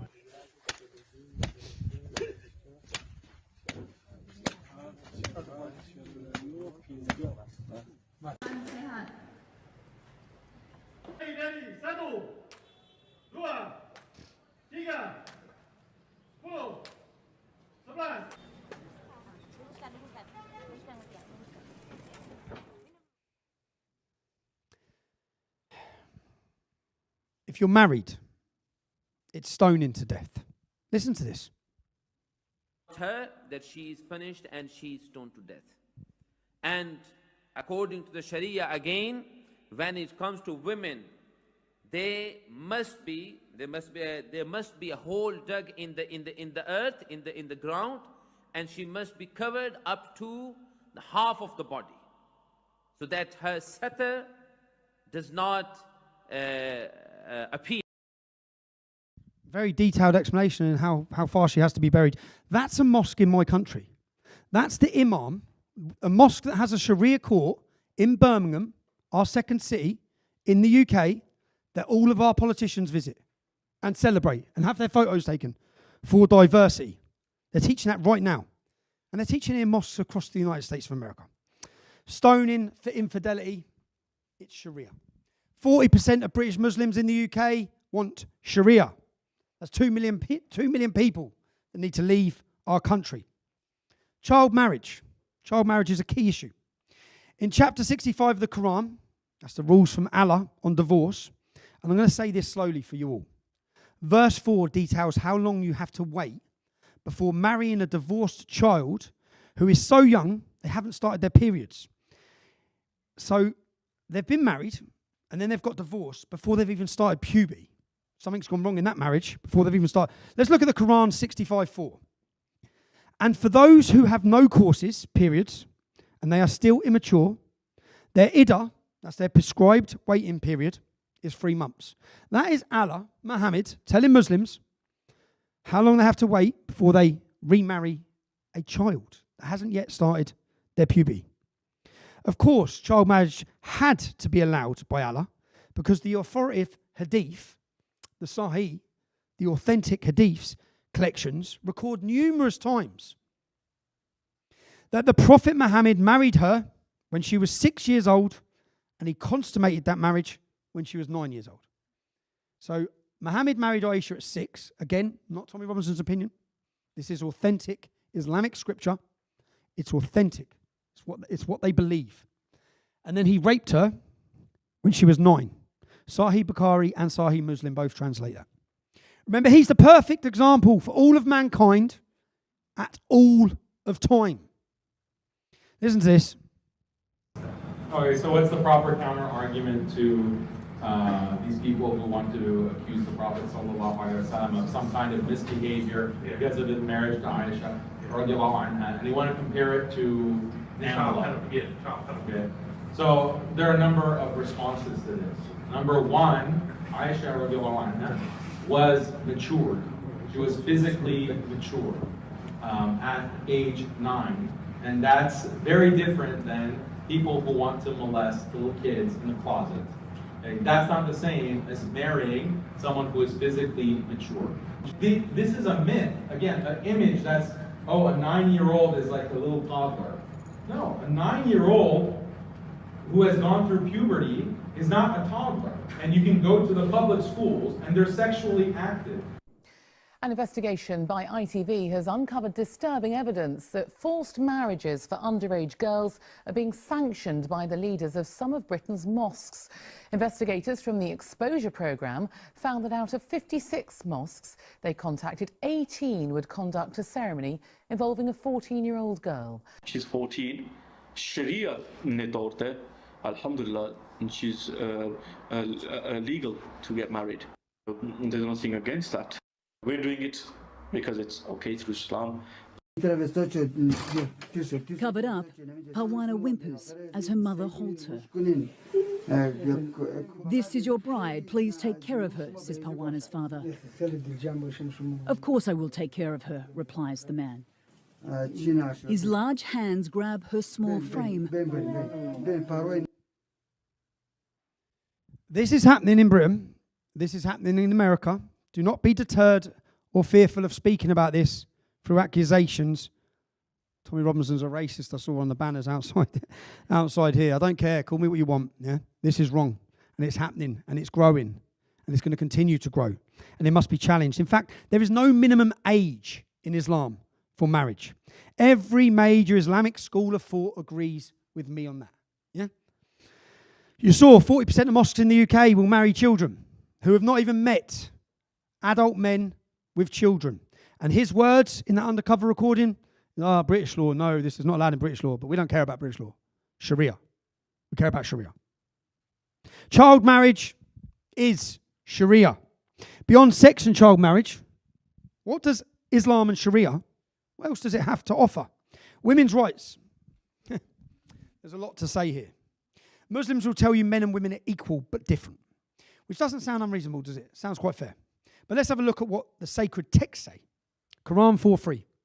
Husbands can have up to 4 wives, not the other way round. So we can marry 4 women, you lot, just one. My local imam has 3 wives and 14 children, and we're paying for every one of them, yeah? Quran 33:50. Interestingly, Allah told Muhammad that there was no constraint on the number of wives he could have. He had 12, yeah? Muhammad had 12. Does anyone else think some of the revelations from Allah are a little bit suspicious? Even his wife, Aisha, the child that he raped, believed it was suspicious. When Allah said Muhammad could have as many wives as he wanted, and he could put off sex with one to spend more time with another, listen to what she said. "I feel that your Lord hastens in fulfilling your wishes and your desires, Muhammad." So she cottoned on to this little barbarian. A husband can divorce his wife by saying talak 3 times. And we've seen videos of this in the UK. So if a man wants to divorce a woman, talak, talak, talak, see you later, get your bags, go, yeah? Whereas the woman, she has to go to the imam, and then she gets sent back to the violent husband so many times. Men have authority over women in terms of disobedience and requiring respect. Men are greater than women, you see. Men are greater than women. The list goes on. That's Quran 4:34. All these different Quranic verses tell them these beliefs. They're not making it up. If women misbehave, the Quran tells them, deprive that lady of sex. After you deprive them of sex, if that doesn't work, beat them. That's what it says in the Quran. How do they beat their wife? The next step is now you start applying pressure on her. Let her know that her attitude is not welcome. If that doesn't work, then the Quran says, وَضْرِبُوهُنْ. If that doesn't work, as a last resort, hit them. قضية الضرب دي شبهة خطيرة جدا. نعم. واحدة معانا مولانا. أقول إن الله كرم المرأة بهذه العقوبة، عقوبة الضرب. كيف؟ كرمها بالضرب؟ إي والله. مش معقول. كيف؟ قال نبينا صلى الله عليه وعلى آله وسلم ولا Don't make her ugly, don't beat her in the face, just kick shit out of her body. ولا تقبح. Allah said. شوف كرمها. إن ضربها لا يضربها على وجهها حتى وهو يضربها لا يسبها ولا يشتمها. عجيب. Your wives are a tilth for you, so go and plough them whenever you want. The wife has no option but to agree. When the man wants to have sex, she has to. You can have sex with your wife whenever and however you want. Now, the Hilali and Khan translations of the Quran, they explain in the footnotes, as long as it's not in the anus. That's what it actually says in the footnotes when they're talking about this. A woman's testimony is worth half of a man's because women are forgetful and have deficient minds. It's not me saying this. Muhammad said every part of this, okay? Let's listen. وأيضا عموما الرجال عموما أكمل عقلا. فالنبي صلى الله عليه وسلم قال أهل العلم الآن بيقولوا حتى المخ في أطباء هنا بيحاسبون الآن على الكلام اللي عند المرأة حجما أصغر من الرجل، فخلقنا من ضلع وإن أعوج ما في الضلع أعلاه، إن ذهبت تقيمه كسرته. يعني Quran 4:11. For the male, what is equal to the share of two females. What that means is if you have a brother and a sister and the parents die, the female gets 50% less than the man. The boy gets double. Yeah? This is the equality in Islam. And that is being practiced and taught and handed down within inheritance. Because what they want to say in the UK is, well, let's recognise these Sharia courts for marriage and inheritance. Well, let's give away with all the decades and decades and decades that women have fought for equal rights for this crazy caveman mentality. And then we can see other verses. Let's have a look. Quran 24:31.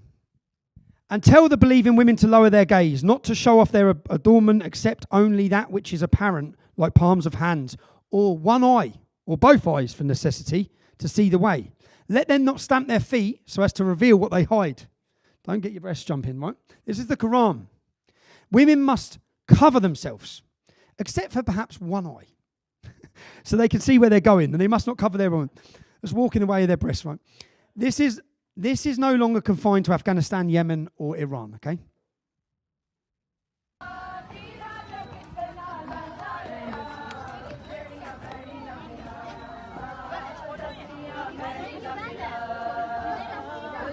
This is London.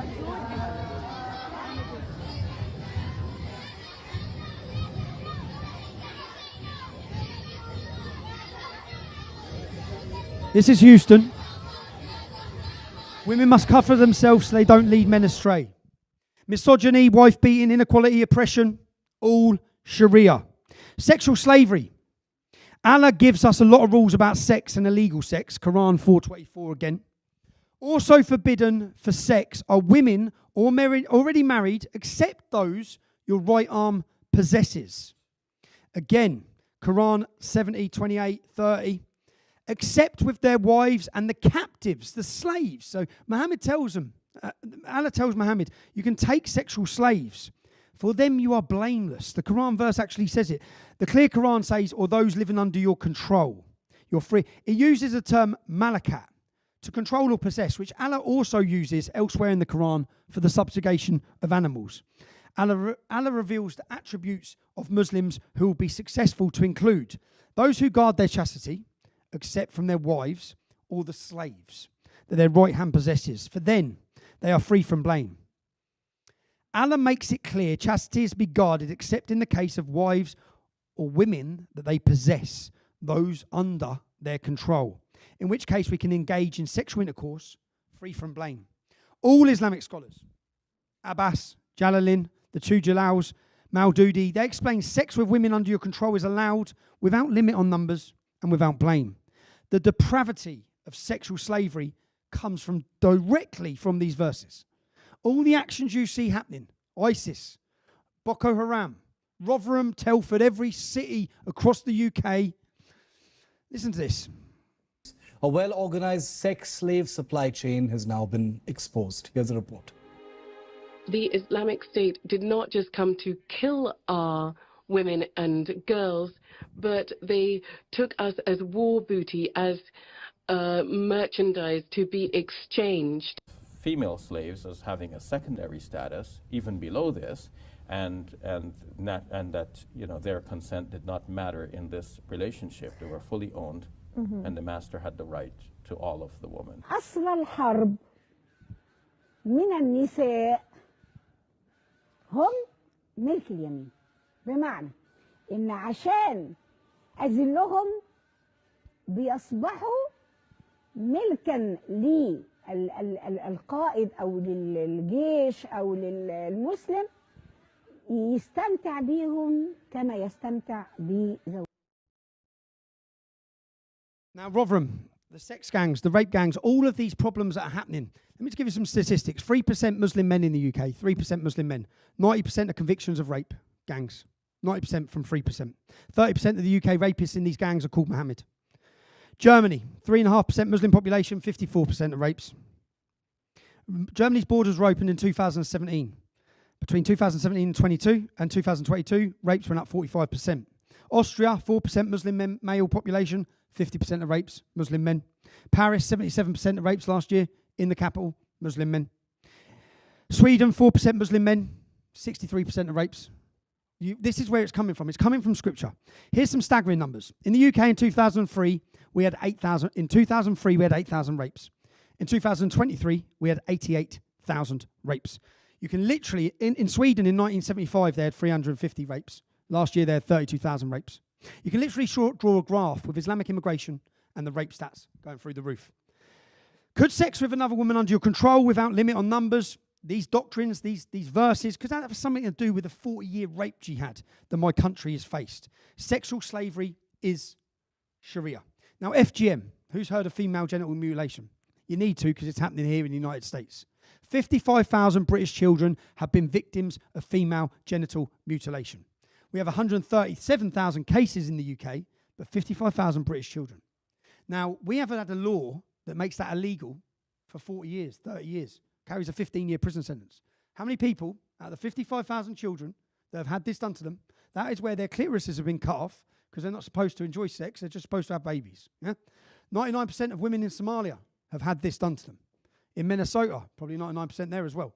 But the problem is, when you look at these statistics, it's already a problem that's too big for our government to do anything about. Because if they were to lock up the parents like they should, then every single prison place in our entire country is filled.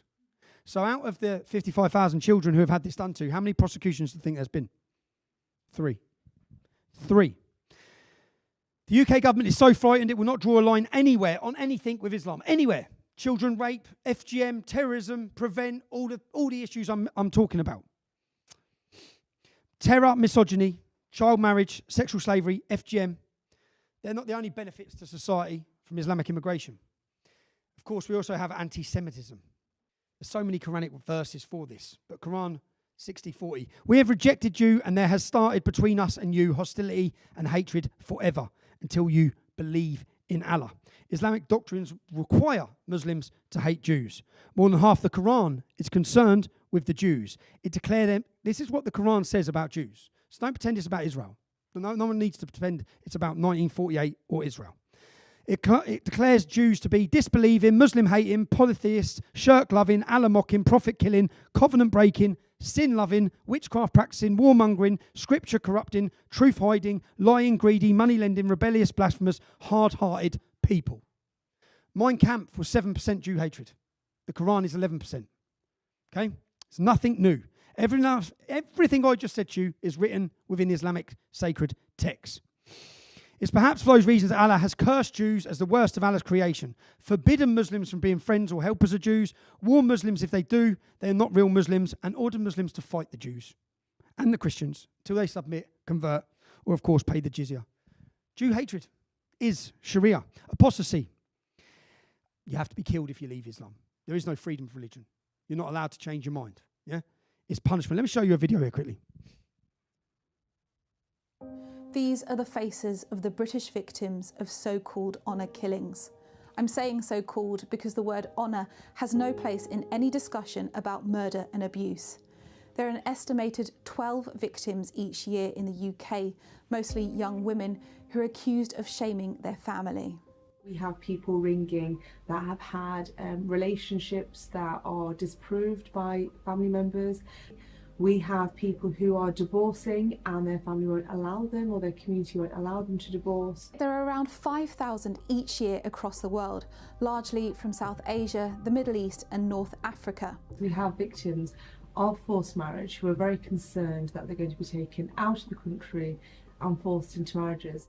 So many honor killings would remain unsolved because the family or community is not going to report it in the first place. There is collusion within that community or that family. They're going to stay quiet about it. Although the crimes committed in the UK are not as high as other countries, there's evidence that it's a bigger problem than we thought. Muhammad said, whoever changes his religion from Islam, put him to death. It's Hotel California. You can check out anytime you want, but you can never leave, yeah? In Afghanistan, Iran, Malaysia, Maldives, Mauritius, Nigeria, Qatar, Saudi Arabia, United Arab Emirates, and Yemen, leaving Islam is punishable by death. It's the same in the UK and other Western nations. Now, those honour killings every year, that installs fear into every other Muslim woman from enjoying themselves, relaxing, or experience freedom. Enslavement is Sharia. Church attacks. Do you know, between 2022 and 2024, there were 9,000 criminal attacks against churches in the UK. Do you know in that same period how many attacks there were against mosques? 2. Do you know the British government gave the Muslim community 60 million to guard their mosques? Do you know how much they give the churches? 5. Churches are burning in every Western nation. It doesn't even make the news. It doesn't even make the news. Now let me have a look at Keir Starmer's tweet here, because some builders walked into a mosque in Manchester. I am concerned to hear of the incident at Manchester Central Mosque last night. I know this will be worrying for the Muslim communities, especially during Ramadan, a time of peace and reflection. My thanks go to the volunteers and emergency services. We have provided 40 million in funding for additional security at mosques, Muslim schools and community centres, and we will continue to act to ensure. Let's see the next message. So 40 million quick. It wasn't a terrorist attack. It was builders. Police confirm incident not being treated as terror-related. The government, all of them, are pandering to them. Now take a look at this. One part of town, Ramesa and his associates have set up so-called Sharia patrols to go out and discourage behavior that they deem un-Islamic. On this night, they stopped to talk to a couple of non-Muslim men who were in a park drinking beer, which is forbidden under Islam. Remove yourself away from the mosque. Go away from the mosque now. Muslim patrol. Muslim patrol. Don't be allowing us to puke outside the mosque. This is Muslim area. Do you understand? Do you understand what we're saying? It's a Muslim patrol. Muslim patrol. Move away from the mosque. I don't care if you're appalled at all. Muslim patrol. It's Great Britain. This we don't care. It's not so Great Britain. Not so Great Britain. Do you understand? Vigilantes implementing Islam upon your own necks.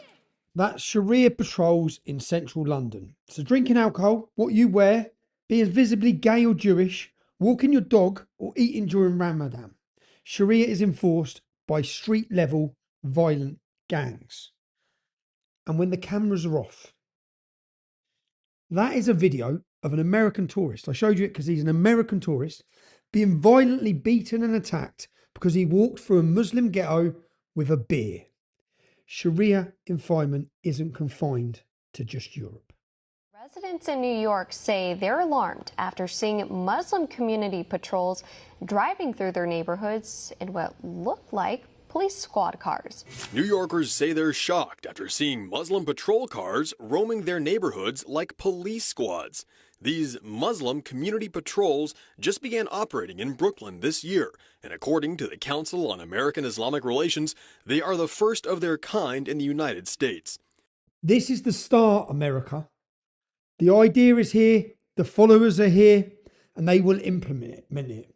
The point I want to make to you is across the UK, you don't need courts dishing out Sharia justice because innocent civilians, women are being raped, men are being beaten for going against the rules of Sharia in Islamic ghettos, just trying to walk home.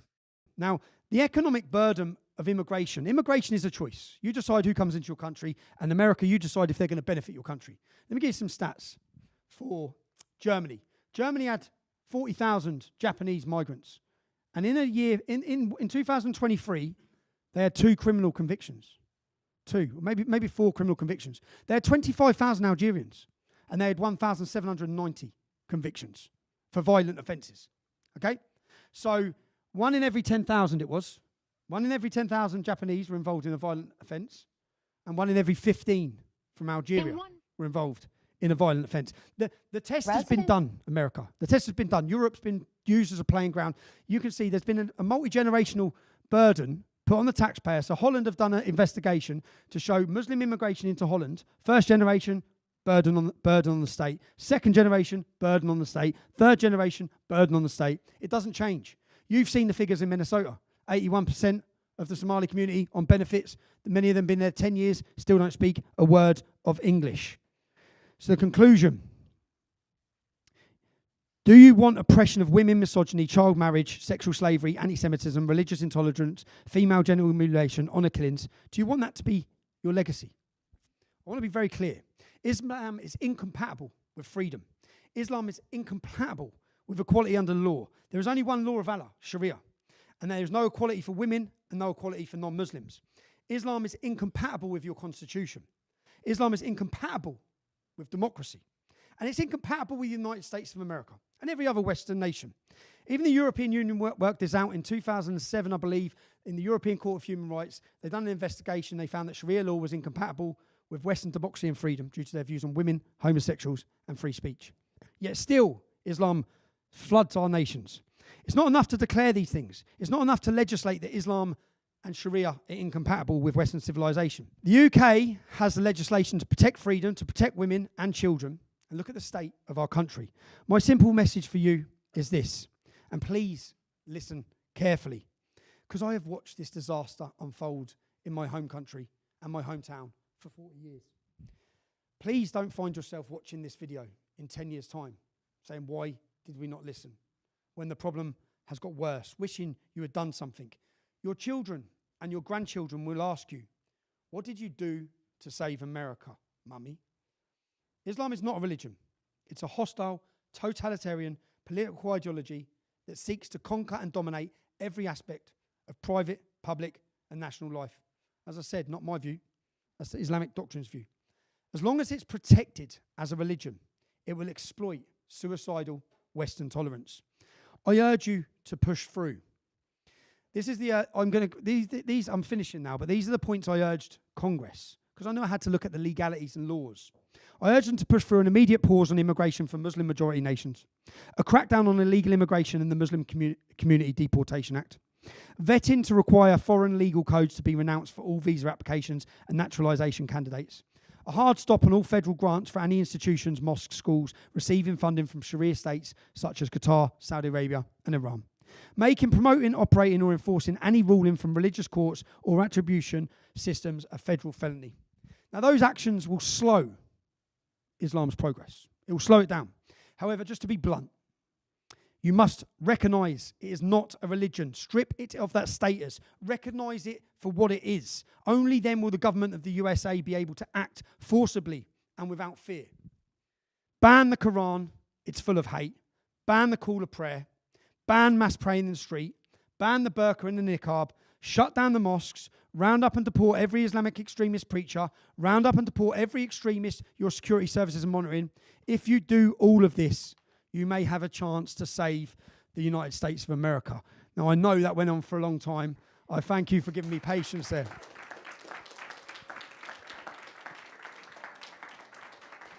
I'm sweating. It was a long presentation, but I thought it was important to get the understanding. So thank you. I'll do Q&A. I'm not limited by time. Yeah, got a couple of minutes. That's right. Oh, yeah, I disagree. Come up and talk. Come on. Do you want to come up? You can stay right there. But you can hear me. Islam You still think COVID's going on? is a religion What's the mask? Can I ask what the mask's for? because COVID is going around. COVID's going around. COVID was never going around. Okay. Are you vaccinated? Islam is a religion. You are pushing racist hatred. Yep. On a public campus, university, Yep. people of all backgrounds, That's fine. people of your background, come here. Okay. It deserves to be a safe place, Okay. not a place for your hatred. That's fine. Can I ask you just one question? What did I say that is pushing racist hatred? What did I say? Said that you Yes. to Congress and spoke to Congress. Yes. The points that you gave. Yes. That you would like them to round up all of the Muslims in their mosques. No, I didn't say that. No. Do you want me to read you what I said? Let me read what I said, because you're lying. You're lying. Okay? What I said was round up and deport every extremist preacher. Do you have a problem with that? Extremist preacher. Do you have a problem with that? Is that by your definition? Do you have a problem with... Do you see the men who were calling for murder on that video? You see the men? Is that by your definition? Okay, listen. Do you see the men that were calling for murder on that video? Is that by... No. I'm asking for your definition. Do you know the man on there? So we have a lot of different definitions of... Excuse me. Do you know the men you saw on that video? We have a lot of different definitions. No, your definition. I'm asking for your definition. You. Okay, so your definition. You know the man on that video who called for murder in the videos? Show the man on that. Okay, well, any of the men that you saw in that video calling for the murder and takeover of the United States, the subjugation of non-Muslims, any of those problems, Do you define them as extremists, or do you define me as extremists for calling them extremists? I don't define either one of you as extremists. I define you as having a viewpoint and an opinion that you're stating. Can I ask? Okay. But Yep. your opinion fuels hatred. Can I just ask you again? I want you to know that, and I want you to get that. Okay. Can I ask you again? Because I get you have your opinion. Yes. I have mine. If your opinion's wrong, Okay, that's and not just wrong, not just wrong. Your opinion is based on lies. You just lied. You said that I incited racial hatred. I asked you what I said. Well, I asked you what I said that was racial hatred. You said I said deport every Muslim. I corrected you that I didn't say that. I told you what I said. You said go into the mosque. No, You said take extremist preachers. Yes, is there a problem with that? You're gonna just go into mosque and take people because of your definition of extremism, how you define people? No. Oh, that's not okay. This country is more than you. It's better than them coming into our churches and killing and murdering us, right? This country. No, let me ask you. With everything you just heard, on those videos, what would you do to stop those people? What would I do to stop those? Yes. Those people. Yes. All over the world. No, the ones in America. The ones you just saw. What would you do to stop them? They're all over the world. So I won't stop them. Me. Why would I? Well, we will stop them. Yeah. You may not want to stop them. But many Americans will. Minority compared to them, you know. Many Americans want to stop them. You're a minority compared to them. I'm asking. That's the whole point here. Yeah. Exactly. You're afraid, but it's not true. It's a false. Yep. It's a false fear. You're right. I made up every single thing they were saying on that video. They're attacking everybody else. Do you not see all of these? They're not. Do you not pay attention to the news in the last month or so? All of the attacks. What's your name? Sorry. What's your name? Attacking. Sorry. Excuse me. What's your name? What's your name? They're attacking anyone else in here. What's your name? No. What's your name? I'm not going to give you mine. Okay, but what I'm saying is, what I'm struggling here with, okay, if I just stood up here and gave my opinion on everything, I'd understand what you're saying and you'd have an argument, yeah? I've just stood here, I've quoted the verses and read what they say. But those are your interpretations. No, they're not. Did you not watch any of the thing I've just done? Have you just walked in here or something? Have you read the entire Quran? Yes, I have. I've wrote a Quran. Yes. So you've taken the entire Quran and take it to your... No, what I just did is I gave you Islamic scholars' interpretations. Your interpretation. No, it's not. You read... No, it's not. You're missing it. That's how it goes. It's your interpretation. What's your interpretation? Yeah, what's your interpretation? My... Have you read the Quran? You haven't, have you? You haven't, have you? Can I answer? You haven't read the Quran. Can I answer his question? Go on, answer the question. Go on. My interpretation is that it's a religion, just like Christianity. But what do you know about Islam? What do you know? I know that it is a religion. Have you studied Islam? I know that it is a religion. Okay. And you know that how? Because have you read the book? Religion because I was taught it's religion, just like I was taught. Oh, you was taught it was a religion. I was taught Christianity. That doesn't mean they're the same. Do you understand the separation of church and state? Christianity or religion? We're wasting too much time on this one. Right. Thank you. Sorry. Thank you for coming. Thank you for coming at least and listening. Thank you for coming. I know you didn't take much in, but thank you for coming. I did come and listen. And asking. No, it's fine. I'm happy to answer questions, but as I said, it was just on false. Anyone else have a question, guys? Girls? Yeah? I'm sweating.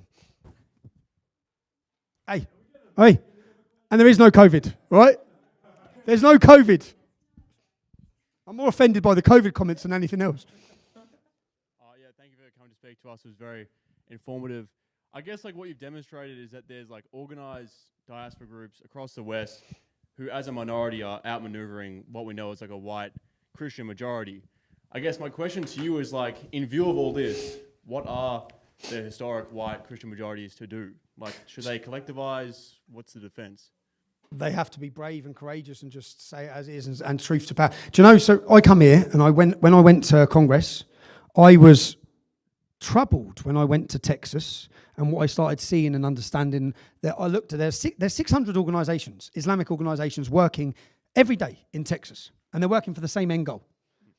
Who's working to stop that end goal? Yeah, they've gone from 300 mosques to 530 mosques in 5 years.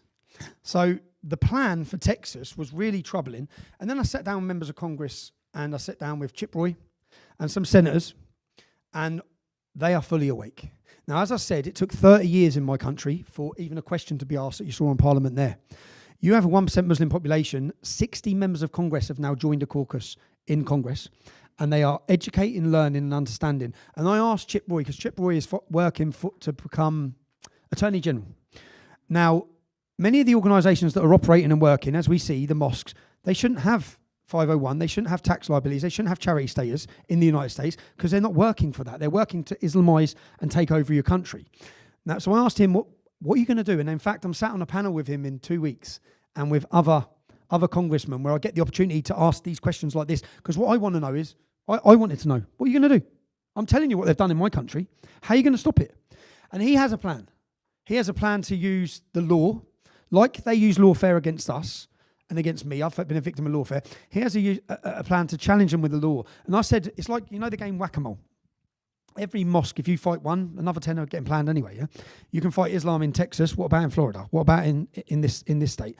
But he has already reached out to other attorney generals to form some sort of alliance legally to try and tackle and fight it, because they will use your constitution, your protection. But for me, stop being uneducated and recognising Islam as a religion because someone told you it was a religion, and let's start looking at what Islam is and what it teaches, and let's look at there's no successful country in the world from Islamic point of view. There's no human rights, there's no women's rights, there's no freedom.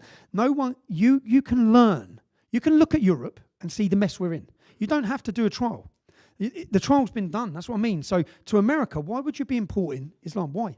What good comes from it?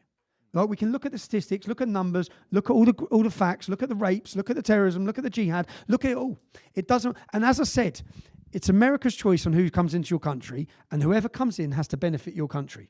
I just suppose, like, she actually made a decent point when she said, like, you, and I'm sure she's implying perhaps that you're like a white Christian is a minority. And I suppose what you're suggesting is we negotiate with these people who are outmaneuvering us demographically inside our own countries through, you know, attorney generals and whatnot. I don't think that should be the situation. No, that's what your attorney generals want to do. For me, in the UK, it's time for remigration. It's time.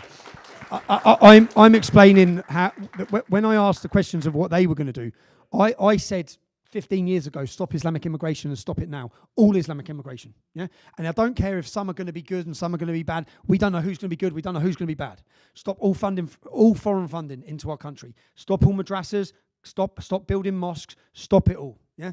And as I said, with remigration, the statistics, the numbers have been done. It would be far more beneficial to give each one of them £100,000 and say, go back to your home country, yeah? Because in the long run, it will still save the state money. It won't just save us money, it will save our daughters. It will save our families. It will save all the problems that come. And I know for some people it's hard and it's difficult. And it's hard because I know some great Muslims, yeah?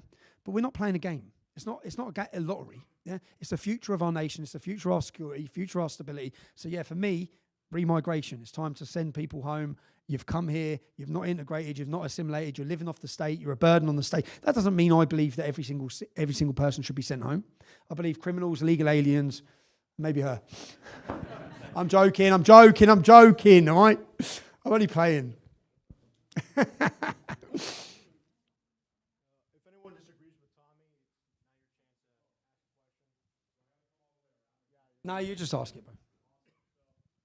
I saw when you answered her question, you said that you simply want to deport like Muslim extremists from, I guess the UK.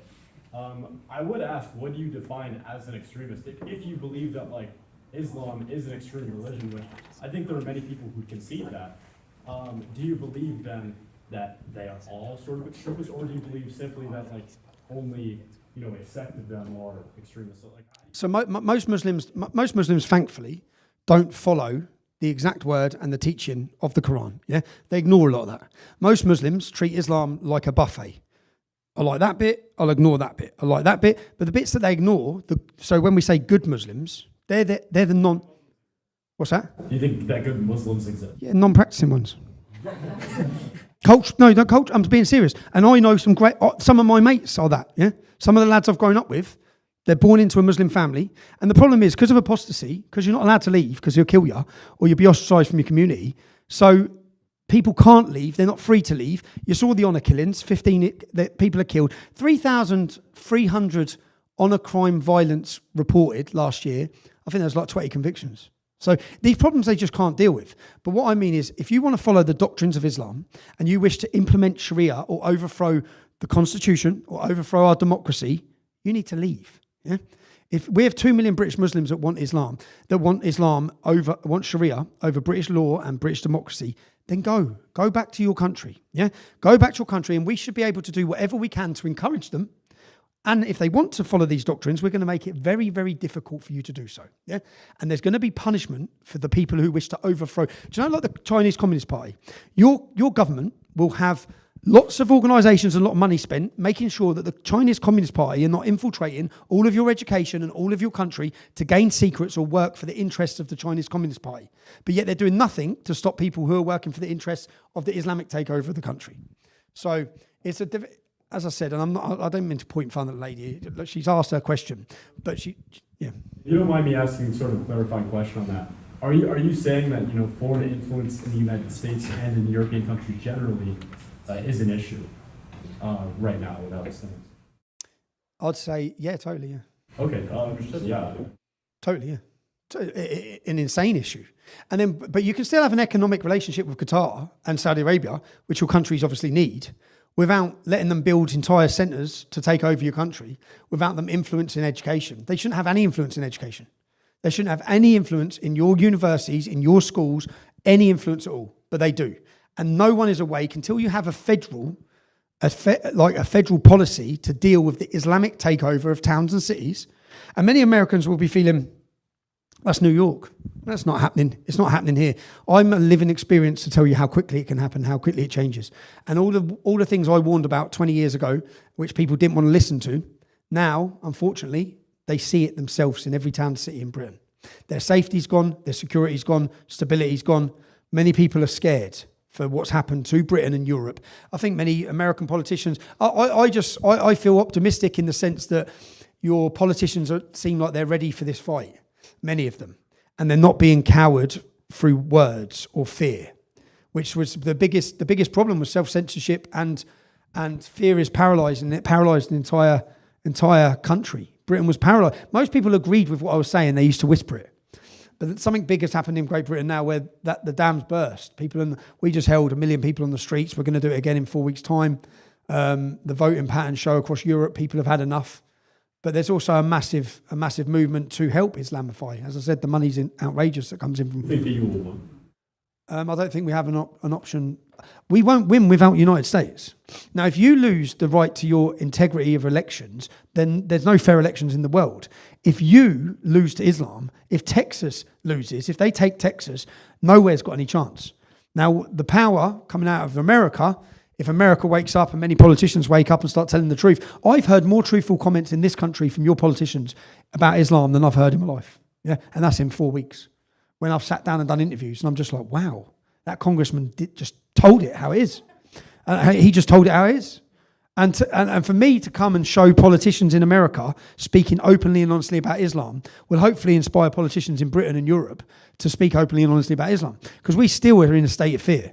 Our politicians still don't know what to do in Britain. Even like the Nigel Farage, he's already holding up his white flag for Islam.